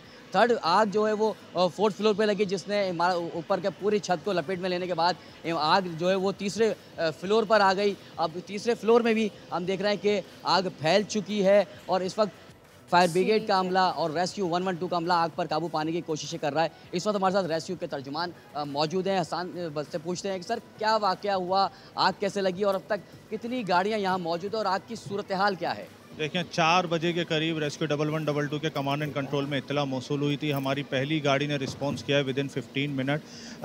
हमारी टीम यहाँ रिस्पॉन्ड करने के बाद जाए वक़ूए पर पहुँची है तो सिक्योरिटी एहलकार जो इस इमारत में तैनात था उसने बताया कि इनकी तीसरी मंजिल, ये 3 मंजिला इमारत है, इसका बेसमेंट भी मौजूद है, इनकी तीसरी मंजिल पे कायम एक कंट्रोल रूम जो कि बिल्डिंग के सर्वेलेंस के लिए यूज़ होता था, उसमें शॉर्ट सर्किट के बाइस इब्तदाई तौर पे आग लगी थी। उस शॉर्ट सर्किट की आग ने पहले तीसरी मंजिल को पूरी तरीके से अपने लपेट में लिया, उसके बाद वो फैलती फैलती छत पे गई। इनके रूफ टॉप पे एसी के चिलर्स और बॉयलर्स मौजूद थे क्योंकि ये सेंट्रली एयर कंडीशन बिल्डिंग है, और उस पूरी छत को भी लपेट में लिया। बिल्डिंग में जाने के बाद हमारे फायर फाइटर्स रेस्क्यू 1112 के फायर फाइटर ने ये चीज़ देखी कि इनका फायर फाइटिंग सिस्टम लगा हुआ है, लेकिन ताहाल वो गैर फ़ाल था जब उसको चेक किया गया, और फायर फाइटिंग का अमल जारी है। आग की शिद्दत ज़्यादा होने के बायस हमने मज़ीद बैकअप बुलवाया। अभी मुश्तरका तौर पर 12 से ज़ायद यहाँ फायर ब्रिगेड की गाड़ियाँ, 2 स्नॉर्कल, वाटर बोट का अमला मौजूद है। फायर फाइटर जो है वो अभी भी मौजूद। बहुत शुक्रिया खुर्रम, इस हवाले से हमें डिटेल से आगाह कर रहे थे। फैसल, मुझे ऐसा लगता है कि कराची के बहुत सारे मसाइल हैं, लेकिन उसमें से एक मसला ये भी है कि जितनी भी आप बड़ी बड़ी बिल्डिंग्स बना लेते हैं उसमें जो इमरजेंसी एग्जिट्स हैं वो अगर वैसे तो है नहीं है, और अगर जहाँ हैं वहाँ पर इजीली निकलना और वहाँ तक इवन फायर फाइटर्स का पहुँचना और आग बुझाना। सर ये वही इमारत है, मेरे ख्याल से 6 महीने पहले या 4 महीने पहले रिमझिम मॉल बिल्कुल बराबर में आग लग चुकी है, आपको याद होगा, और वहाँ भी यही हुआ था। आरजे मॉल वहाँ पे आग लगी थी, अल्लाह ना करे रिमझिम पे लगे भाई, लेकिन आरजे मॉल पे आग लग चुकी थी बिल्कुल बराबर में। जब मैं आ रहा था ना तो मैंने देखा या अल्लाह दोबारा ना लग जाए वहाँ पे, there were loss of lives as well. तो चले खैर, यहाँ पे एक चीज़ तो अभी तक की अच्छी हुई कि लॉस ऑफ लाइव्स नहीं हुई। सादिया ने अपनी गुफ्तगू में ये कहा, सादिया साहिबा ने ये फरमाया कि कराची में अनेक मसाइल हैं, तो एक और मसला है जिसकी जानिब मैं आपको शायराना तरीके से मबजूल कराने की कोशिश करता हूँ, अगर आप इजाज़त दें। इरशाद भाई का तो नहीं पता, लेकिन पानी पानी कर गई मुझको कलंदर की ये बात, पानी पानी कर गई मुझको कलंदर की ये बात। कराची में लाइनों में पानी नहीं आएगा, ना ही होगी बरसात। कैमरा मेरे देखें, शेर का से सारा क्रू और स्टाफ वाह वाह कर सब बैठ जाएं तालियां पीने बजाय। लेकिन मतलब कि मुश्किलें इतनी पड़ी ना मुझ पे कि आसान हो चुकी हैं। फिर मैंने टैंकर मंगा लिया। कराची में बजट में इस बार शहरी सबसे अहम सवाल कर रहे थे कि पानी मिलेगा नहीं, K4 के लिए पैसे रखेंगे जाएंगे नहीं, वो रखे कितने गए और उसका क्या हुआ इस तो हम बताएंगे। कराची में पानी पे लोग बिल बिलाते किस तरीके से हैं, कई मरतबा दिखा चुके हैं, एक मरतबा फिर देख लीजिए। Maryam, over to you. शहर जहां एक तरफ शदीद गर्मी की लपेट में है, वहीं दूसरी जानिब शहर में पानी का बहरान जो है दिन ब दिन संगीन से संगीन होता जा रहा है। इस वक्त हम अजीज़ाबाद ब्लॉक 2 में मौजूद हैं, जहां पर गुज़िश्ता 3 साल से लाइन का पानी जो है फराहम नहीं किया जा रहा है, और इलाका मकीन जो हैं वो टैंकर्स माफिया के रहमो करम पर इस वक्त जो हैं रह रहे हैं। तकरीबन यौमिया बुनियादों पर यहाँ पे हज़ारों की तादाद में जो है वो टैंकर्स मंगवाए जा रहे हैं ताकि लोग अपना गुजर बसर कर सकें, लेकिन जो लाइन का पानी है, जो इनके कनेक्शंस हैं, उनमें चोरी की जा रही है, और वही वाटर बोर्ड के जो लोग हैं इस पानी को आगे की तरफ बेच रहे हैं। इलाका मकीन मौजूद है हमारे साथ, उनसे बात करते हैं। सर बताइएगा क्या सूरत हाल है आपके इलाके में, कब से पानी नहीं है, एग्जैक्ट क्या सिचुएशन है? इंतहाई बदतरीन सूरत हाल है। ये अजीज़ाबाद ब्लॉक 2 का इलाका है। रमज़ान से पानी मुकम्मल तौर पे बंद किया हुआ है वाटर बोर्ड ने। हाल ही में अभी सफ़ा मस्जिद के पास लैंड का काम हुआ था, वहाँ पे वो लैंड जो है वो शिफ्ट कर दी वहाँ पे, और बाकायदा प्रॉपर तरीके से पानी बंद किया है। एक बूंद भी नहीं आई पानी, टैंकर माफिया की लाइन लगी हुई है यहाँ पे। अच्छा जी, खवातीन मौजूद हैं इलाके के हमारे साथ, उनसे बात करते हैं। घरेलू उमूर जो है वो खवातीन अंजाम देती हैं, लेकिन सख्त गर्मी के मौसम में पानी के बगैर ज़िंदगी का तसव्वुर ही जो है मुमकिन नहीं है। आप बताएं कितनी परेशानियाँ आप? अस्सलाम वालेकुम जी, बहुत ज़्यादा परेशानी है, बहुत परेशान हो गए। आपको पता है कि बच्चे स्कूल तो अब तक छुट्टियाँ पड़ गई हैं, अब गर्मियाँ हैं, नहा भी नहीं सकते कि इंतज़ार करते थोड़ा बहुत पानी अगर कहीं से आ जाए, और महंगाई इतनी है कि टैंकर डलवाना हर एक के बस की बात नहीं है। गवर्नमेंट से क्या अपील करेंगे? गवर्नमेंट से यही अपील करेंगे कि जितनी जल्दी हो सके हमारा मसला हल करें। बहुत परेशान हो गए रमज़ान से अब तक, बहुत ज़्यादा। अजीज़ाबाद के मकीन जो बिल्कुल मरियम, कराची के सेंटर में अजीज़ाबाद साहब हमें रिपोर्ट कर रही थी, तो और उस पर सबसे बड़ा मसला क्या है, जो ज़ख्मों पे नमकपाशी है वो ये कि हर बार कहा जाता है कि जी कराची के लिए इतने 100 अरब रुपए रखे जाएंगे, लेकिन हुआ उसके बिल्कुल बरक्स है। इस बार तो मंशूर ही ये था, इस दफ़ा तो बात ही ये थी कि एक तो K4 का मंसूबा मुकम्मल करना है, और फिर ये दावा करना कि पाकिस्तान के कराची के हर इलाके में आपके नलों में आपको पानी मुहैया किया जाएगा, जिसके ऊपर आपको याद होगा तनकीद भी हुई थी कि भाई वो इंफ्रास्ट्रक्चर कहाँ से लेकर आएंगे। तो फिर आपने जब इनिशिएटिव में ही कुछ ऐसे कारनामे, देखिए नलों में पानी नहीं है, 3 करोड़ रुपए मुख्तस किया है, यस सिर्फ 3 अरब 20 करोड़ के लिए, सिर्फ 3 अरब 20 करोड़ ना, तो इससे नलों में पानी नहीं लेकिन कम से कम कोई तो पानी जरूर आंखों में पानी, और लेकिन जो हुक्मरान है वो पानी नहीं हो रहे। बात करेंगे हमारी जमात इस्लामी कराची, मुनीम ज़फ़र साहब हमारे साथ मौजूद हैं। मुनीम साहब अस्सलाम वालेकुम, बहुत शुक्रिया आपके वक्त के लिए। पानी की किल्लत के बड़े असबाब कई मरतबा आप बता चुके हैं, जमात कैसे देखती है इसको, क्योंकि अब ये कराची के हर घर का मसला बनता जा रहा है? देखें कराची में पानी की किल्लत के बड़े असबाब हुक्मरानों की मिसमैनेजमेंट और नाअहली है, जिसे आप बदइंतज़ामी और नाअहली कह सकते हैं। वो हुक्मरानों की बदइंतज़ामी है। इसी का शाखसाना ये है कि पिछले 22 साल में K4 प्रोजेक्ट मुकम्मल होने का नाम नहीं ले रहा। अब अगर इसकी मिसाल दी जाए तो ऐसा है कि देखें, मैं प्रैक्टिकली जो बात कर रहा हूँ पानी के मसले पर, कि नेमतुल्लाह खान साहब के दौर में जो 2001 से लेकर 2005 तक सिटी नाजिम रहे, और ये इनका ताल्लुक जमात इस्लामी से था। 2003 में जब K3 प्रोजेक्ट मुकम्मल हो रहा था नेमतुल्लाह खान साहब के दौर में, तो इस बात का एजम्पशन के तौर पे किया गया कि शहर के पानी की रिक्वायरमेंट दिन ब दिन बढ़ती जा रही है, आबादी में इजाफा हो रहा है, लिहाजा K4 मंसूबे के हवाले से हमें वर्किंग करना चाहिए है। इस वर्किंग के करने के लिए PC2 बनाया गया और ये अप्रूव्ड हुआ 2003 में। उसके बाद से लेकर यानी 2003 में ये अप्रूव्ड हुआ, 2005 में सिटी डिस्ट्रिक्ट गवर्नमेंट चली गई, फिर मुस्तफ़ा कमाल साहब आ गए, 2006 में फिजिलिटी बनी, लेकिन 2006 से लेकर आज 2025 हो गया है और 2026 जून में K4 के पहले फेज को मुकम्मल होना था। पहले फेज से मुराद ये है कि 250 MGD पानी जो आता है। बट मेरा सवाल ये है कि ठीक है, वी आर अवेयर कि इस वक्त क्या सिचुएशन है, इस पर जमात इस्लामी का मौक़िफ़ क्या है, और आप लोगों ने इसके ऊपर थोड़ा सा इंसाइट लेने की कोशिश की भी है कि भाई क्यों मसला नहीं हल हो के दे रहा और ये ताख़ीर का शिकार क्यों है, कब कराची के अवाम सांस लेंगे कि भाई उनके घरों में पानी आए? खास तौर पे ये मंसूबा K4। यस, देखिए K4 मंसूबा मुकम्मल होना चाहिए था 2018 में। 2018 में ये मंसूबा मुकम्मल नहीं हुआ। इस मंसूबे की में फॉल्ट था, और इस मंसूबे की जब एक मरतबा फिर जांच की गई तो पता ही चला कि मंसूबा ये गलत बनाया गया है। 14 अरब रुपए डूब गए। फिर वापडा ने 2021 में वापडा को दिया गया, ये वफाकी हुकूमत ने ले लिया इसको, सूबाई हुकूमत से वापडा को दिया गया। अगस्त 2023 में इस मंसूबे को मुकम्मल होना था। 650 MGD पानी का ये मंसूबा था, जिसको 260 MGD कर दिया गया। मुकम्मल इसको होना था 2023 में, जो प्रोलॉन्ग करते करते आज 2025 आ गया है। अब वापडा ये कहता है कि 63% काम हो गया है, 2026 जून में मुकम्मल होना था, लेकिन 2026 जून में कैसे मुकम्मल होगा कि जब 40 अरब रुपए की डिमांड की गई थी और वफाकी हुकूमत ने 3.2 अरब रुपए इस मंसूबे के लिए दिए हैं। अच्छा मुनीम साहब, बेशतर इस पर बात कर चुके हैं कई मरतबा कि वाटर बोर्ड टैंकर माफिया का गठजोड़, इस पे आपका रद्द-ए-अमल क्या है और कोई हल है इसका, कोई अमली मंसूबा है कि इन टैंकरों से हमारी जान छूटे? देखिए भाई, आपके सवाल के अंदर ही हल है ना। आपने K4 के हवाले से सवाल किया। अगर K4 के जरिए कराची को 650 MGD पानी मिल जाता, जो कट करके 260 MGD कर दिया गया है, अगर 260 MGD के हवाले से भी K4 मंसूबा मुकम्मल हो जाए, इसी तरह ऑगमेंटेशन का काम हो जाए, जो फरामी आपकी लाइनें हैं उनको दुरुस्त कर दिया जाए, तो कराची का कम से कम 60-70% मसला हल किया जा सकता है।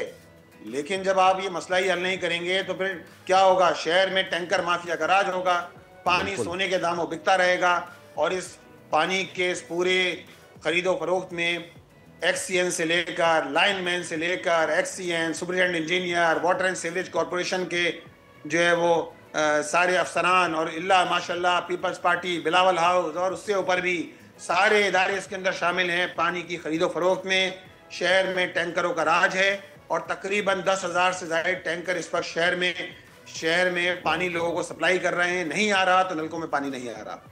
भी बड़ा मसला है ना, और वो ये भी है कि जो पानी है वो इक्वली तकसीम ही नहीं होता बहुत सारे इलाकों में। उसका क्या हल है, मतलब उसको कैसे सॉर्ट आउट करना है?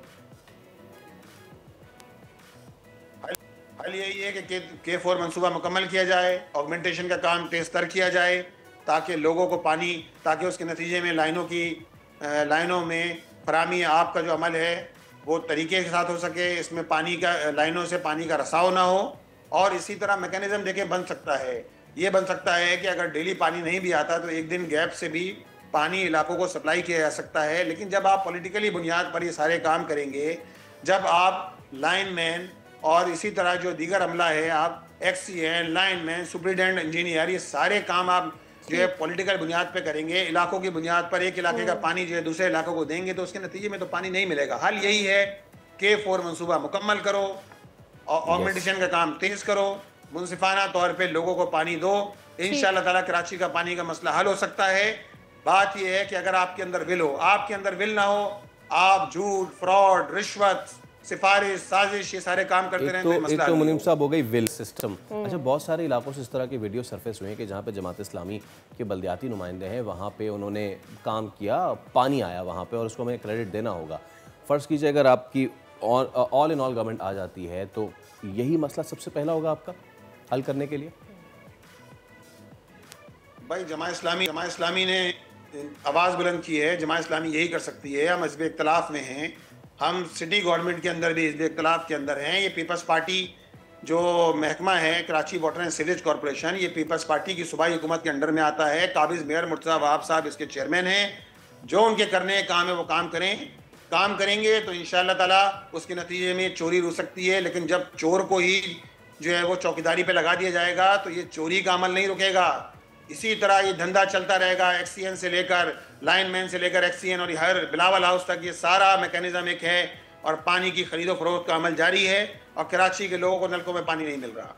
ठीक है, लेकिन ये जो इम्बैलेंस हमें नज़र आता है उसके लिए क्या करेंगे? मतलब घरेलू और तिजारती या फिर सनती सारिफीन के लिए पानी की फराहमी को किस तरह से तवाज़ुन में लाया जा सकता है? वैसे तो देखिए ये सवाल मुर्तज़ा वहाब साहब से आप पूछिए कि उन्होंने कितने फ़ंड दिए हैं। सूबाई हुकूमत की सूरत-ए-हाल ये है कि उसने टोटल बजट का 5% इस साल बजट का जो है वो 4.78% जो है वो उन्होंने लोकल गवर्नमेंट के लिए रखा है। आप पैसे देते नहीं हो, वसाइल पर आप काबिज हो गए हो, इख्तियारात पर आप साम बनकर बैठ गए हो और आप कहते हो कि हम फंड दे रहे हैं। आप अगर जो कुछ मिल भी रहा है सूबाई हुकूमत की तरफ से, वो ऑक्ट्राय ज़िला टैक्स की मद में रकम जो मिलती है वो तनख्वाहों पे जाती है। एक टाउन में 3-3 हज़ार एम्प्लॉय हैं तो उसमें जाती है। और जहाँ तक इसका ताल्लुक है भाई, यूनियन काउंसिल में पिछले साल तक 5 लाख रुपए यूनियन काउंसिल को मिल रहे थे और 5 लाख में से 4.5 से पौने 5 लाख रुपए वो थे कि जो खर्च किस पर होते थे, जो खर्च हो रहे थे लोगों की तनख्वाहों पे खर्च हो रहे थे।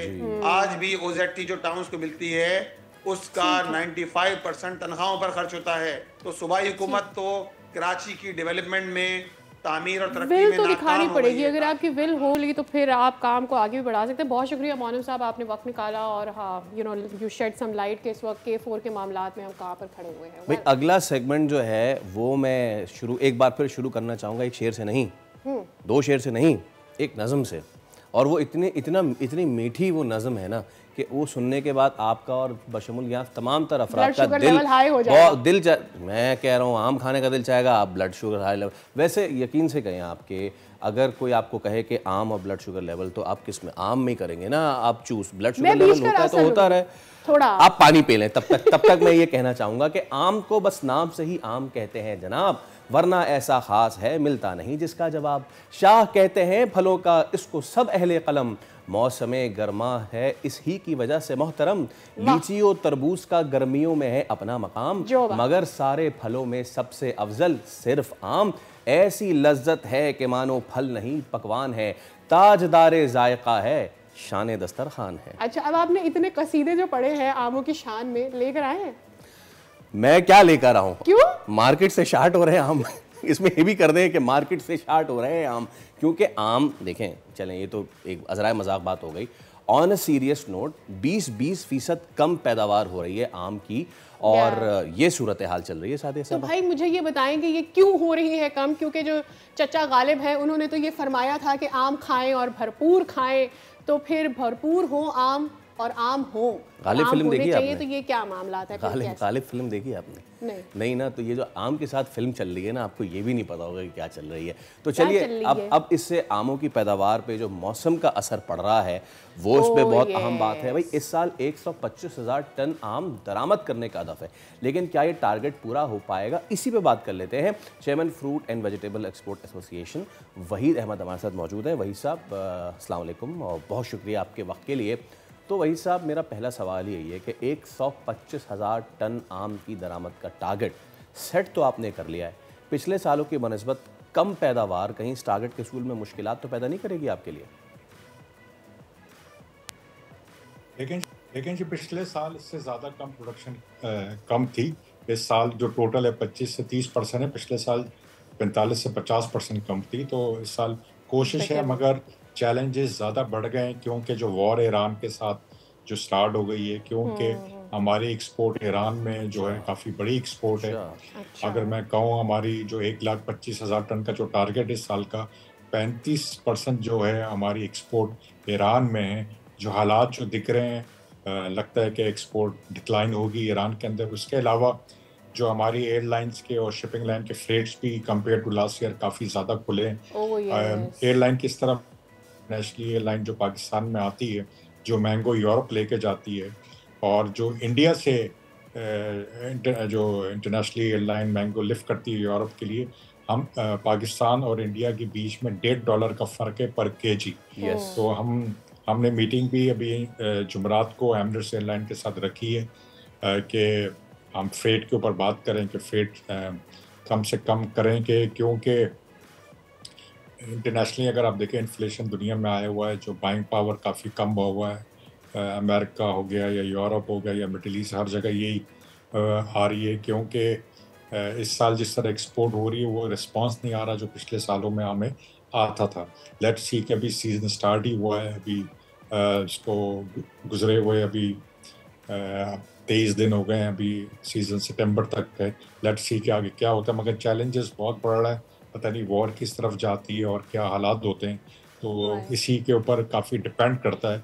क्योंकि जिस तरह मैंने पहले बताया कि 35% ईरान का जो है इम्पैक्ट है हमारी एक्सपोर्ट के ऊपर, जो हम वॉल्यूम करते हैं 35%, और वॉर की वजह से अब देखिए कितनी डिक्लाइन आ रही, मगर अभी तक जो डिक्लाइन काफ़ी है। इसलिए कि दो चीज़ें हैं हमारी ईरान के अंदर। एक तो बैंक हमें FI नहीं दे रहा था, वॉर से पहले की बात कर रहा हूँ मैं, तो काफ़ी उसमें हडल्स आए। हमारी जो एक्सपोर्ट इस टाइम तक जो 15,000 टन होती थी वो सिर्फ 3,000 टन ही रह गई है। तो लेट्स सी के देखें आगे सीजन क्या होता है। चैलेंजेस तो हैं, लेट्स सी के क्या होता है। अच्छा, यह रीज़न आपने हमारे साथ शेयर किया है, बट जब हम ये बात करते हैं कि मौसमियाती तब्दीली की वजह से आम की पैदावार कम हुई है, which you are already saying कि इस दफ़ा बेहतर हुई है, बट क्या ये वेदर जो है किसी भी तौर से आम के टेस्ट के ऊपर भी इम्पैक्ट डालता है? क्योंकि सुनने में यही आ रहा है कि भी उसकी मिठास कम हो गई है, उसकी खुशबू फ़र्क हो गई है। लेकिन डेफिनेटली मैंगो के अंदर जो टेस्ट पहले होता था वो बदल रहा है क्लाइमेट चेंज की वजह से। सिर्फ आम की बात नहीं करूँगा, पूरे पाकिस्तान के एग्रीकल्चर की बात करूँगा। और मुझे बड़ा क्लियर नज़र आ रहा है कि पाकिस्तान के आने वाले वक्तों में जो है फूड सिक्योरिटी के इशू ऑलरेडी है और बढ़ जाएंगे, क्योंकि आपकी कॉस्ट ऑफ प्रोडक्शन ऑलरेडी महंगी है और कॉस्ट बढ़ेगी किसानों की। तो आम हो या कोई भी प्रोडक्ट हो हॉर्टिकल्चर का, तो उसके अंदर कॉस्ट डेफिनेटली बढ़ेगी और चैलेंजेस बढ़ेंगे। इसलिए अगर मैं 5 साल की बात करूं, हर साल मैंगो की प्रोडक्शन कम हो रही है, कभी 20%, कभी 30%, कभी 50%। तो ये 5 साल का जो मैं आपको बता रहा हूँ फिगर के डिक्लाइन की तरफ ही जा रहा होता है। ये नहीं कि हम कभी बोलेंगे जी बम्पर क्रॉप है। जब अप्रैल तक हम देखते हैं अच्छे फ्लावर आ रहे होते हैं और अच्छी नज़र आती है कि क्रॉप होगी, मगर जैसे ही कोई मौसम गर्म हो जाता है एकदम से या कोई आंधी तूफान, तो अभी तो सीज़न पंजाब पे तो शुरू ही नहीं हुआ, इसलिए कि अभी कह नहीं सकते मौसम आगे क्या रहता है। मगर क्लाइमेट चेंज से पाकिस्तान की फूड सिक्योरिटी के इशू आगे रहेंगे। अगर आप FAO की और वर्ल्ड बैंक की रिपोर्ट पढ़ें 2015 से लेकर 2050 तक, कुछ मुल्क के अंदर जो है मौसम का इम्पैक्ट नहीं हो रहा, कुछ मुल्क में जो है प्लस में भी है और कुछ मुल्क माइनस में है, जहाँ पे पाकिस्तान है -50% डिक्लाइन है, जो उसमें स्टैटिस्टिक्स में बताया गया है। अगर 2 डिग्री वार्मर हो तो आपका 50% जो है आपका एग्रीकल्चर डिक्लाइन की तरफ होता है। इसलिए हम एक ही हुकूमत को भी कह रहे हैं कि आप मॉडर्न टेक्नोलॉजी अडॉप्ट करें। सर आप वही सर आपने मॉडर्न टेक्नोलॉजी की बात की ना, इसके बावजूद कि पैदावार में कमी हो रही है, जो दरामद कुनंदगान है वो रिवायती मार्केट्स है उससे हट के कोशिश कर रहे हैं, जैसे साउथ अफ्रीका जैसा मुल्क हो गया, इनको टारगेट कर रहे हैं। तो ऐसे कौन से दीगर ममालिक हैं जो पोटेंशियल मार्केट है पाकिस्तानी आमों की, लेकिन हम वहाँ पे क्योंकि हमारे पास मॉडर्न टेक्नोलॉजी नहीं है वहाँ तक रसाई हासिल नहीं कर पा रहे हैं? देखें कुछ ऐसे मुल्क हैं, अगर मैं आपको बताना चाहता हूँ कि ना अभी चैलेंजेस एक और भी है कि कुछ मुल्क में तो हम काफ़ी मुल्कों में हमने अपनी एक्सपोर्ट बढ़ा ली है, मगर जिन मुल्कों में हम एक्सपोर्ट कर रहे हैं वहाँ पे हमारा कंपटीशन अब बढ़ता जा रहा है। ख़ासकर जो इजिप्ट से मैंगो जो शुरू हुआ है, यमन से जो शुरू हुआ है, तो ये पहले इतनी वॉल्यूम में नहीं आता था, मगर पाकिस्तान को काफ़ी टफ कंपटीशन मिल रहा है इन मैंगो की वजह से। इस तरह यूरोप के अंदर भी जो है दूसरे मुल्कों से आम आ रहा है, और जो है वहाँ पे जो आम आता है यूरोप में या मिडिल ईस्ट में वो बाय रोड आता है और उसकी जो कॉस्ट है बड़ी कम है। और जिस तरह यूरोप में सॉरी बाय रोड तो नहीं आता, वहाँ बाय सी आता है। और हमारा जितना यूरोप या अमेरिका या कनाडा या ऑस्ट्रेलिया या जापान जहाँ भी मैंगो जाता है वो बाय एयर जाता है, उसकी कॉस्ट है काफ़ी ज़्यादा है फ्रेट। तो इसलिए हमें बात वही है कि हमने न्यू वैरायटीज़ के ऊपर मैंगो के ऊपर काम करना पड़ेगा, लेट वैरायटीज़ के ऊपर, क्योंकि कंपटीशन काफ़ी टफ होता जा रहा है। पहले तो कंपटीशन हमारा इंडिया के साथ था, मगर अब दूसरे मुल्कों के साथ भी हो रहा है, क्योंकि इनकी प्रोडक्शन बढ़ती जा रही है। जब प्रोडक्शन बढ़ती है तो फिर वो मार्केट में आ रहे हैं, तो इसलिए क्योंकि कॉस्ट ऑफ प्रोडक्शन कम हो रही है, तो आने वाला वक्त मुझे ऐसा लग रहा है कि पाकिस्तान का जो एक्सपोर्ट वॉल्यूम है वो भी जाके गिरेगा, क्योंकि दूसरे मुल्क उसका जो है एक चीज़ ये भी बताइए, वैसे तो हम ये समझते हैं कि आम जो है वो मतलब एक ही दफ़ा पैदा होना है पूरे सीज़न में और उसके बाद नहीं होगा, बट देन सिंध के कुछ इलाकों में एक एक्सपेरिमेंटेशन की गई थी जिसमें 2 बार ये फल एक साल के अंदर दे पाए हम आम का हासिल कर सके। सो क्या इसको मज़ीद थोड़ा सा और रिफ़ाइन किया जा सकता है पूरे मुल्क में जहाँ जहाँ आम की पैदावार के लिए काम किया जाता है वहाँ पर? बिल्कुल होना चाहिए। अगर हमारे बागों में दो फल दें और जो सीजनल है, जो टाइम को भी आगे बढ़ाएं विंडो को, तो मैं समझता हूँ कि ये बड़ा बेनिफिट है। और इससे ये जिस तरह दूसरे मुल्कों, मैंने आपको इजिप्ट और यमन का जो एग्जांपल दिया है, जिससे हमारी सेल खासकर मिडिल ईस्ट में नीचे गई है, क्योंकि हमारी एक्सपोर्ट जो मेन है वो मिडिल ईस्ट के अंदर ही है। यमन और इजिप्ट के आम आने से हमारी जो है सेल भी डिक्लाइन हो रही है, क्योंकि वो सस्ता है और क्वालिटी में भी है।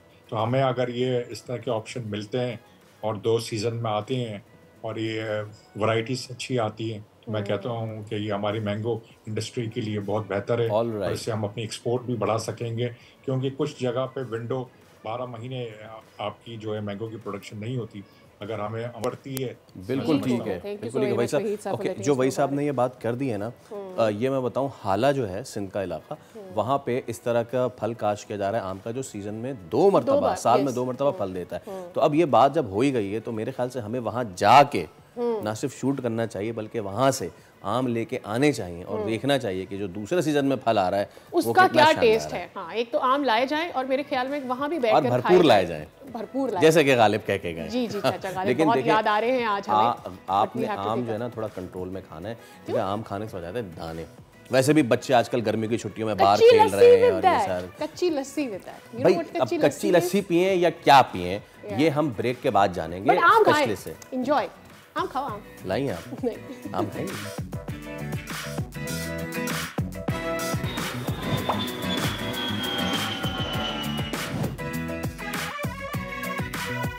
एक बार फिर खुश आमदीद।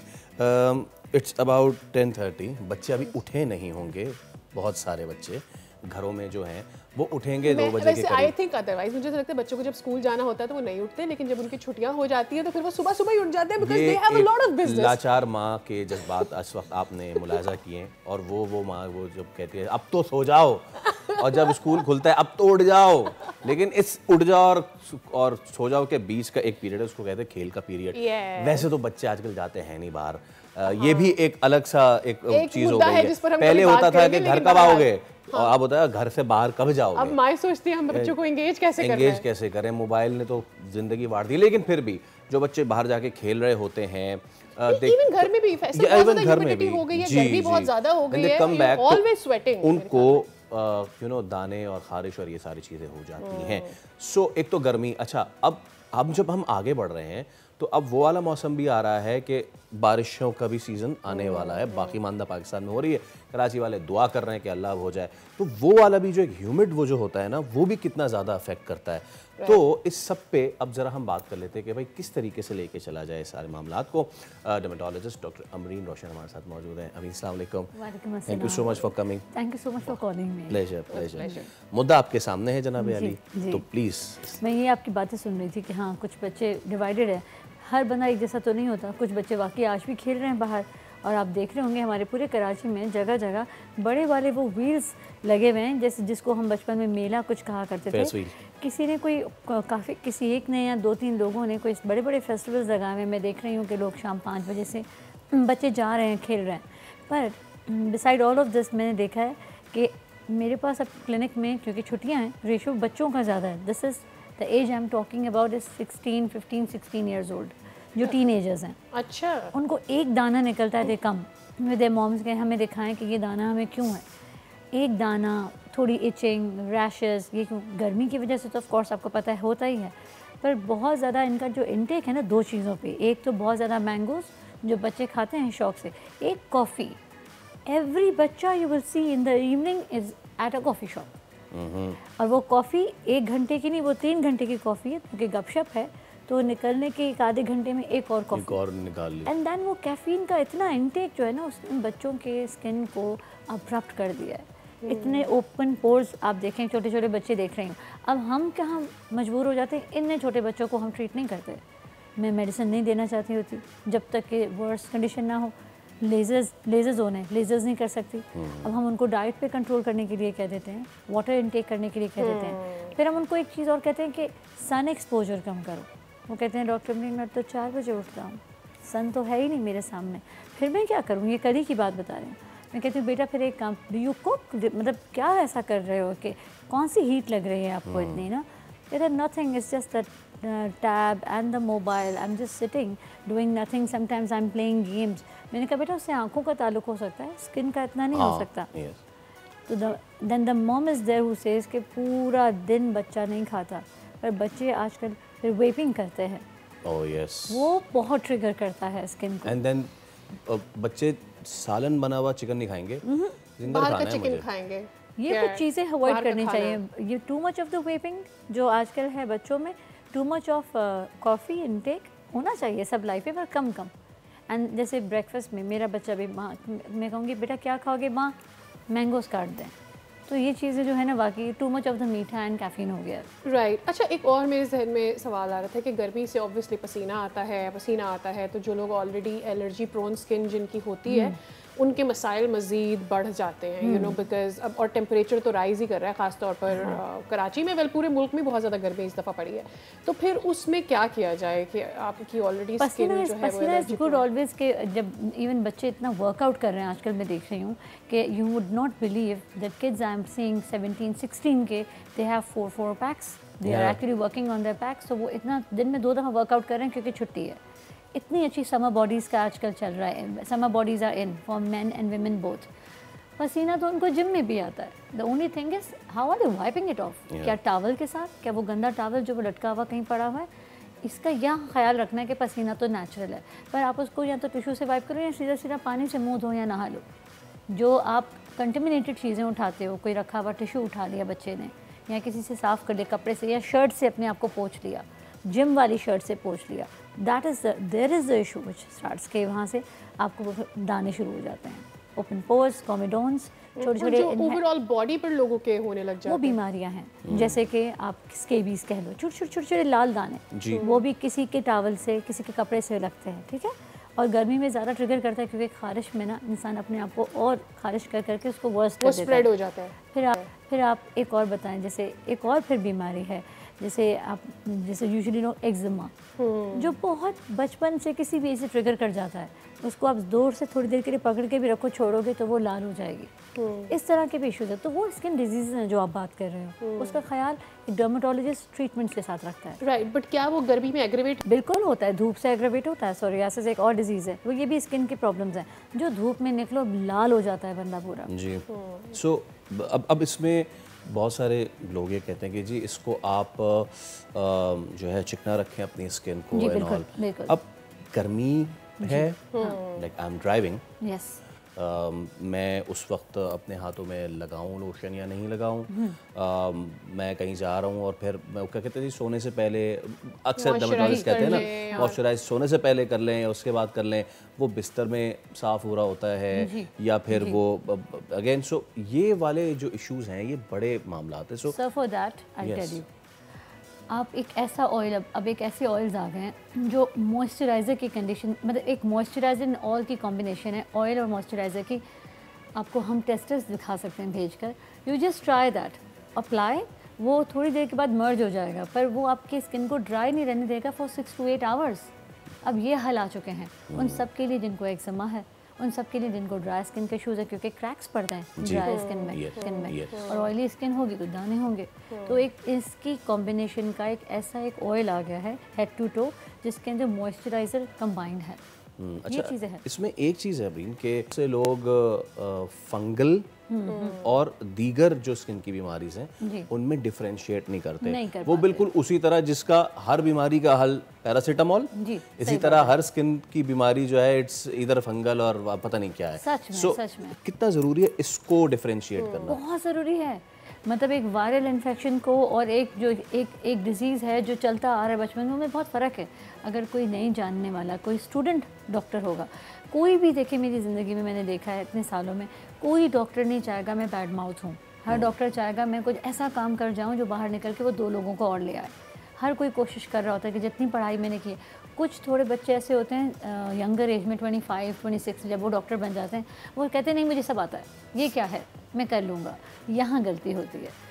जो फंगल इन्फेक्शन है वो बाकायदा एक ट्रीटमेंट के साथ, एक टैबलेट और उसके साथ एक ऑइंटमेंट उसके साथ जाना चाहिए।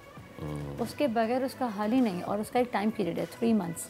अगर आपने नहीं लिया वो फंगल बार इन्फेक्शन ट्रिगर करेगा, मेरे ख्याल में ज़्यादा बढ़ के आएगा, आपके पूरे घर को हो जाएगा।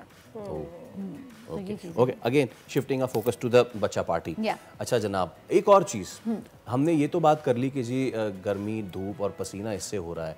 अब गर्मियाँ हैं तो बच्चों की एक तो वो वीडियोस भी देख के ना हर बच्चा पहुंचा हुआ है स्विमिंग पूल या water park. Water borne skin disease, मैं चाहूँगा उसके हवाले से आप लाजमी। उसमें आप देखें क्लोरीन का इंटेक ज़्यादा आ जाता है। वो बच्चे जो है ना क्लोरीन, पूरी बॉडी में इतना क्लोरीन लगता है, उससे सबसे ज़्यादा डैमेज स्किन में क्या होता है? Part scalp, sir. उसमें जो डैंड्रफ आती है, उसमें जो ड्राइनेस है, ड्राइनेस से डैंड्रफ आ जाती है। अब क्लोरीन अगर आप इतना स्विमिंग कर रहे हो तो मस्ट है, स्पेशली हमारे मुल्क के लिए, कि हम अपने मुल्क में कैप पहने, क्योंकि हमारे मुल्क कैप नहीं पहनता, वो स्विमिंग कैप्स नहीं पहनते। इंजॉय करते हैं, लड़कियां हैं तो अपने बाल इंजॉय करती हैं, लड़के हैं तो बड़े बड़े बाल इंजॉय करते हैं। I have seen that. तो कैप्स आर वेरी इंपॉर्टेंट। थोड़ी बहुत बचत आपकी हो जाएगी, पर जितना क्लोरीन बॉडी को ले चुका है उसमें आप देखिएगा टैनिंग के साथ साथ डिस्कलरेशन भी आ रही है। ये भी मैं देख रही हूँ कि बच्चा रोज़ स्विमिंग पे जा रहा है। अब उन्होंने क्या किया, टाइम चेंज किया है, टाइम चेंज करके रात को स्विमिंग पे जा रहे हैं। फिर भी क्लोरीन तो रात को भी है पानी में। Yes, absolutely. Thank you so much, I mean it was a pleasure and I hope you had a good time. Okay, तो जैसे कि हमने बात की, आखिर में जाते जाते एक वाकया में स्विमिंग के हवाले से मुझे याद आया, तो मैं सुना जाऊँगा, 30 सेकंड बस लूँगा। कि एक तो डॉक्टर साहबा ने कहा कि जी जो हमारे स्विमिंग पूल्स में क्लोरीन होता है ना, वो बहुत ख़राब कर रहा होता है। बहुत सारे स्विमिंग पूल्स में क्लोरीन होता ही नहीं है। और प्लस तीसरी चीज़ ये कि मेरे आंखों देखा वाकया है, एक बंदा आया और जब वो इंस्ट्रक्टर था उसने कहा आप जाएं पहले शावर लेकर आएँ, क्योंकि इतना ज़रूरी होता है सादिया कि आप अगर स्विमिंग पूल में जा रहे हैं तो आपको पहले शावर लेकर आएँ ताकि बॉडी टेम्परेचर हो। आपको पता है वो फिर क्या लेकर आया? वो शावर खोल के ले आया। ये ले शावर, ठीक है, आपने कहा था शावर ले आओ तो मैं ले आया शावर। इसी के साथ एक ब्रेक ले लें।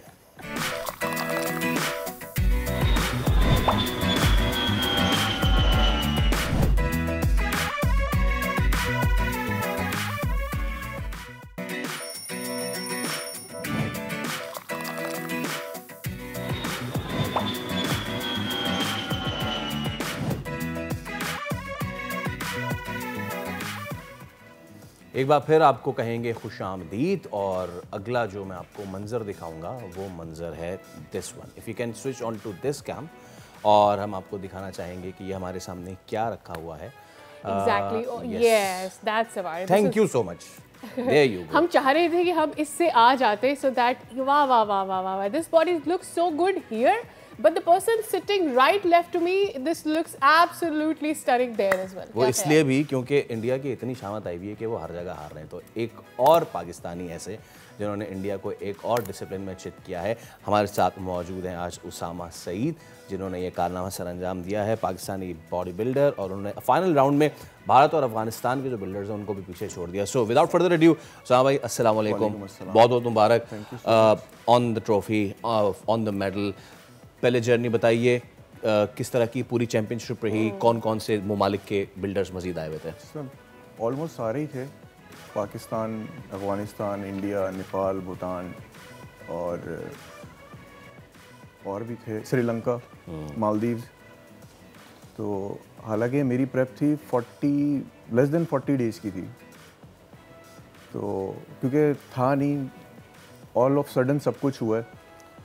तो जब आप प्रेप की बात करते हैं, एक कंपटीशन, बॉडी बिल्डिंग की कंपटीशन की प्रेप आप लोग कैसे कर रहे थे? Because obviously you are in shape ना ऑल ओवर द ईयर, लेकिन एक सर्टन कंपटीशन आ रहा है जी, आपको पता है मेरे पास 1 महीना 40 दिन है, मैं कैसे तैयारी करूँगा?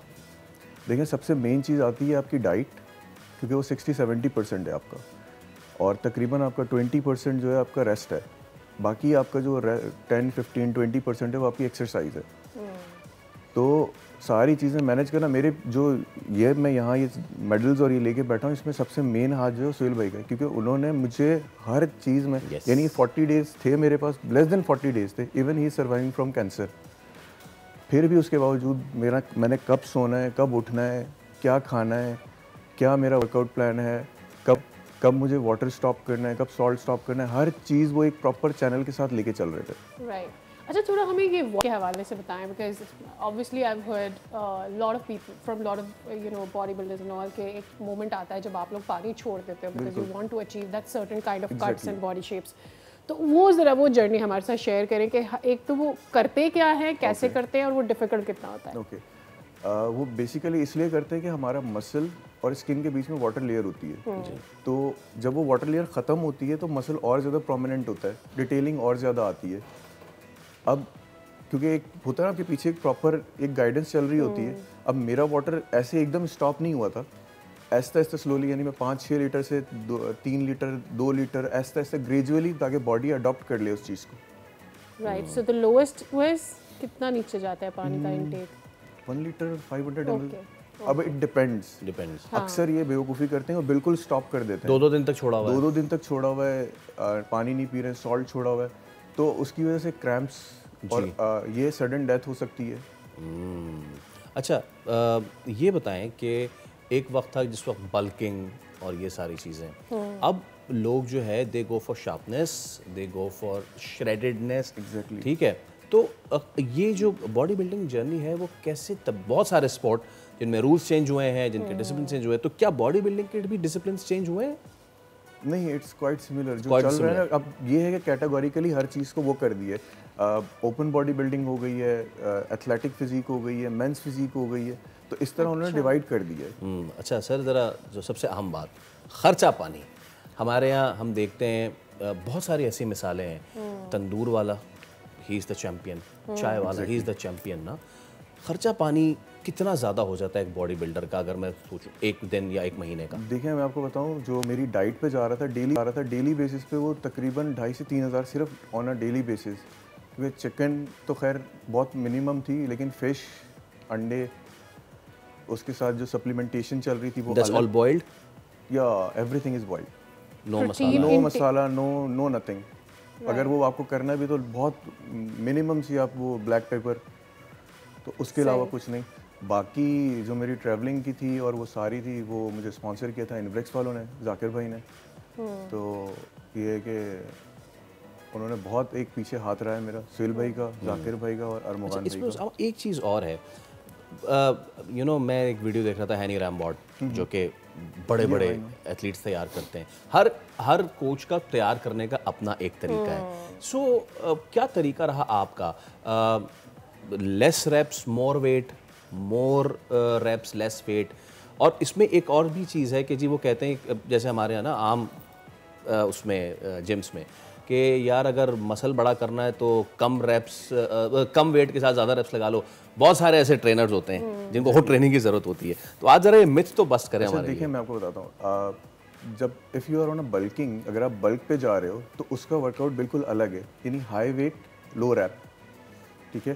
फिर उसमें बीच में रेस्ट भी ज़्यादा होता है। लेकिन अगेन अगर आपकी डाइट अच्छी नहीं है या वो अच्छा नहीं है, आपका स्लीपिंग रूटीन या आपका जो एक पैटर्न चल रहा है वो सही नहीं है, तो बेकार है। और इसी तरह अगर लो वेट और हाई रैप पे जाते हैं तो वो आप श्रेडिंग की तरफ जाते हैं। ऑलराइट, लो वेट हाई रैप, ये अब याद रहेगा। अच्छा, एक और भी चीज़ मुझे पूछनी है। द लॉट ऑफ पीपल जो ये भागे भागे जाते हैं, जिनकी रूटीन कुछ हम जैसे भी हैं ना, because we have busy routines at work, we go running to the gym और उसके बाद हम कहते हैं अच्छा अब हम रात में मैंने जिम कर ली, अब मैं सो जाऊँ। अब मेरे पास 6 घंटे 4 घंटे होते हैं सोने में, और अगले दिन जो है वो कल मैंने 12 बजे की थी जिम, अब आज मुझे बीच 6 बजे जिम का टाइम मिल रहा है या दोपहर 4 बजे मिल रहा है। अगले दिन मैंने 6 घंटे बाद ही दोबारा जिम कर ली। So how does that affect your body का सारा उसको परसीव? अच्छा देखिए, मसल को रिकवरी के लिए ना मिनिमम 8 to 12 आवर्स चाहिए होता है। Again it depends on your diet, इतना बीच में आपका ब्रेक होना चाहिए। राइट, दोबारा जिम ज्वाइन करने से पहले जो आपने प्रीवियसली मसल ट्रेन किया वो रिकवर हो जाए, वो टूटेगा तो ही बड़ा बनेगा। राइट सर, बहुत शुक्रिया उसामा, आपके फ्यूचर एंडीवर्स के लिए भी दोबारा आपको जहमत देंगे। वादा आपने सिर्फ ये करना है कि दोबारा ये लेकर आना है, ठीक है? नहीं भी लेकर आए तो भी you are are. Thank you so much, thank you so much. तो बहुत से लोग जो, और कुछ बातें थी जो तिश्ना रह गई, मैं ज़रूर आगे आने वाले शो में बात करेंगे कि वो लोग जो पाउडर लेके समझते हैं कि वो बल्क हो जाएंगे, दैट्स अ नो। तो चलें, अब आपसे मुलाकात होगी कल। रखिए अपना ख्याल, अल्लाह हाफ़िज़।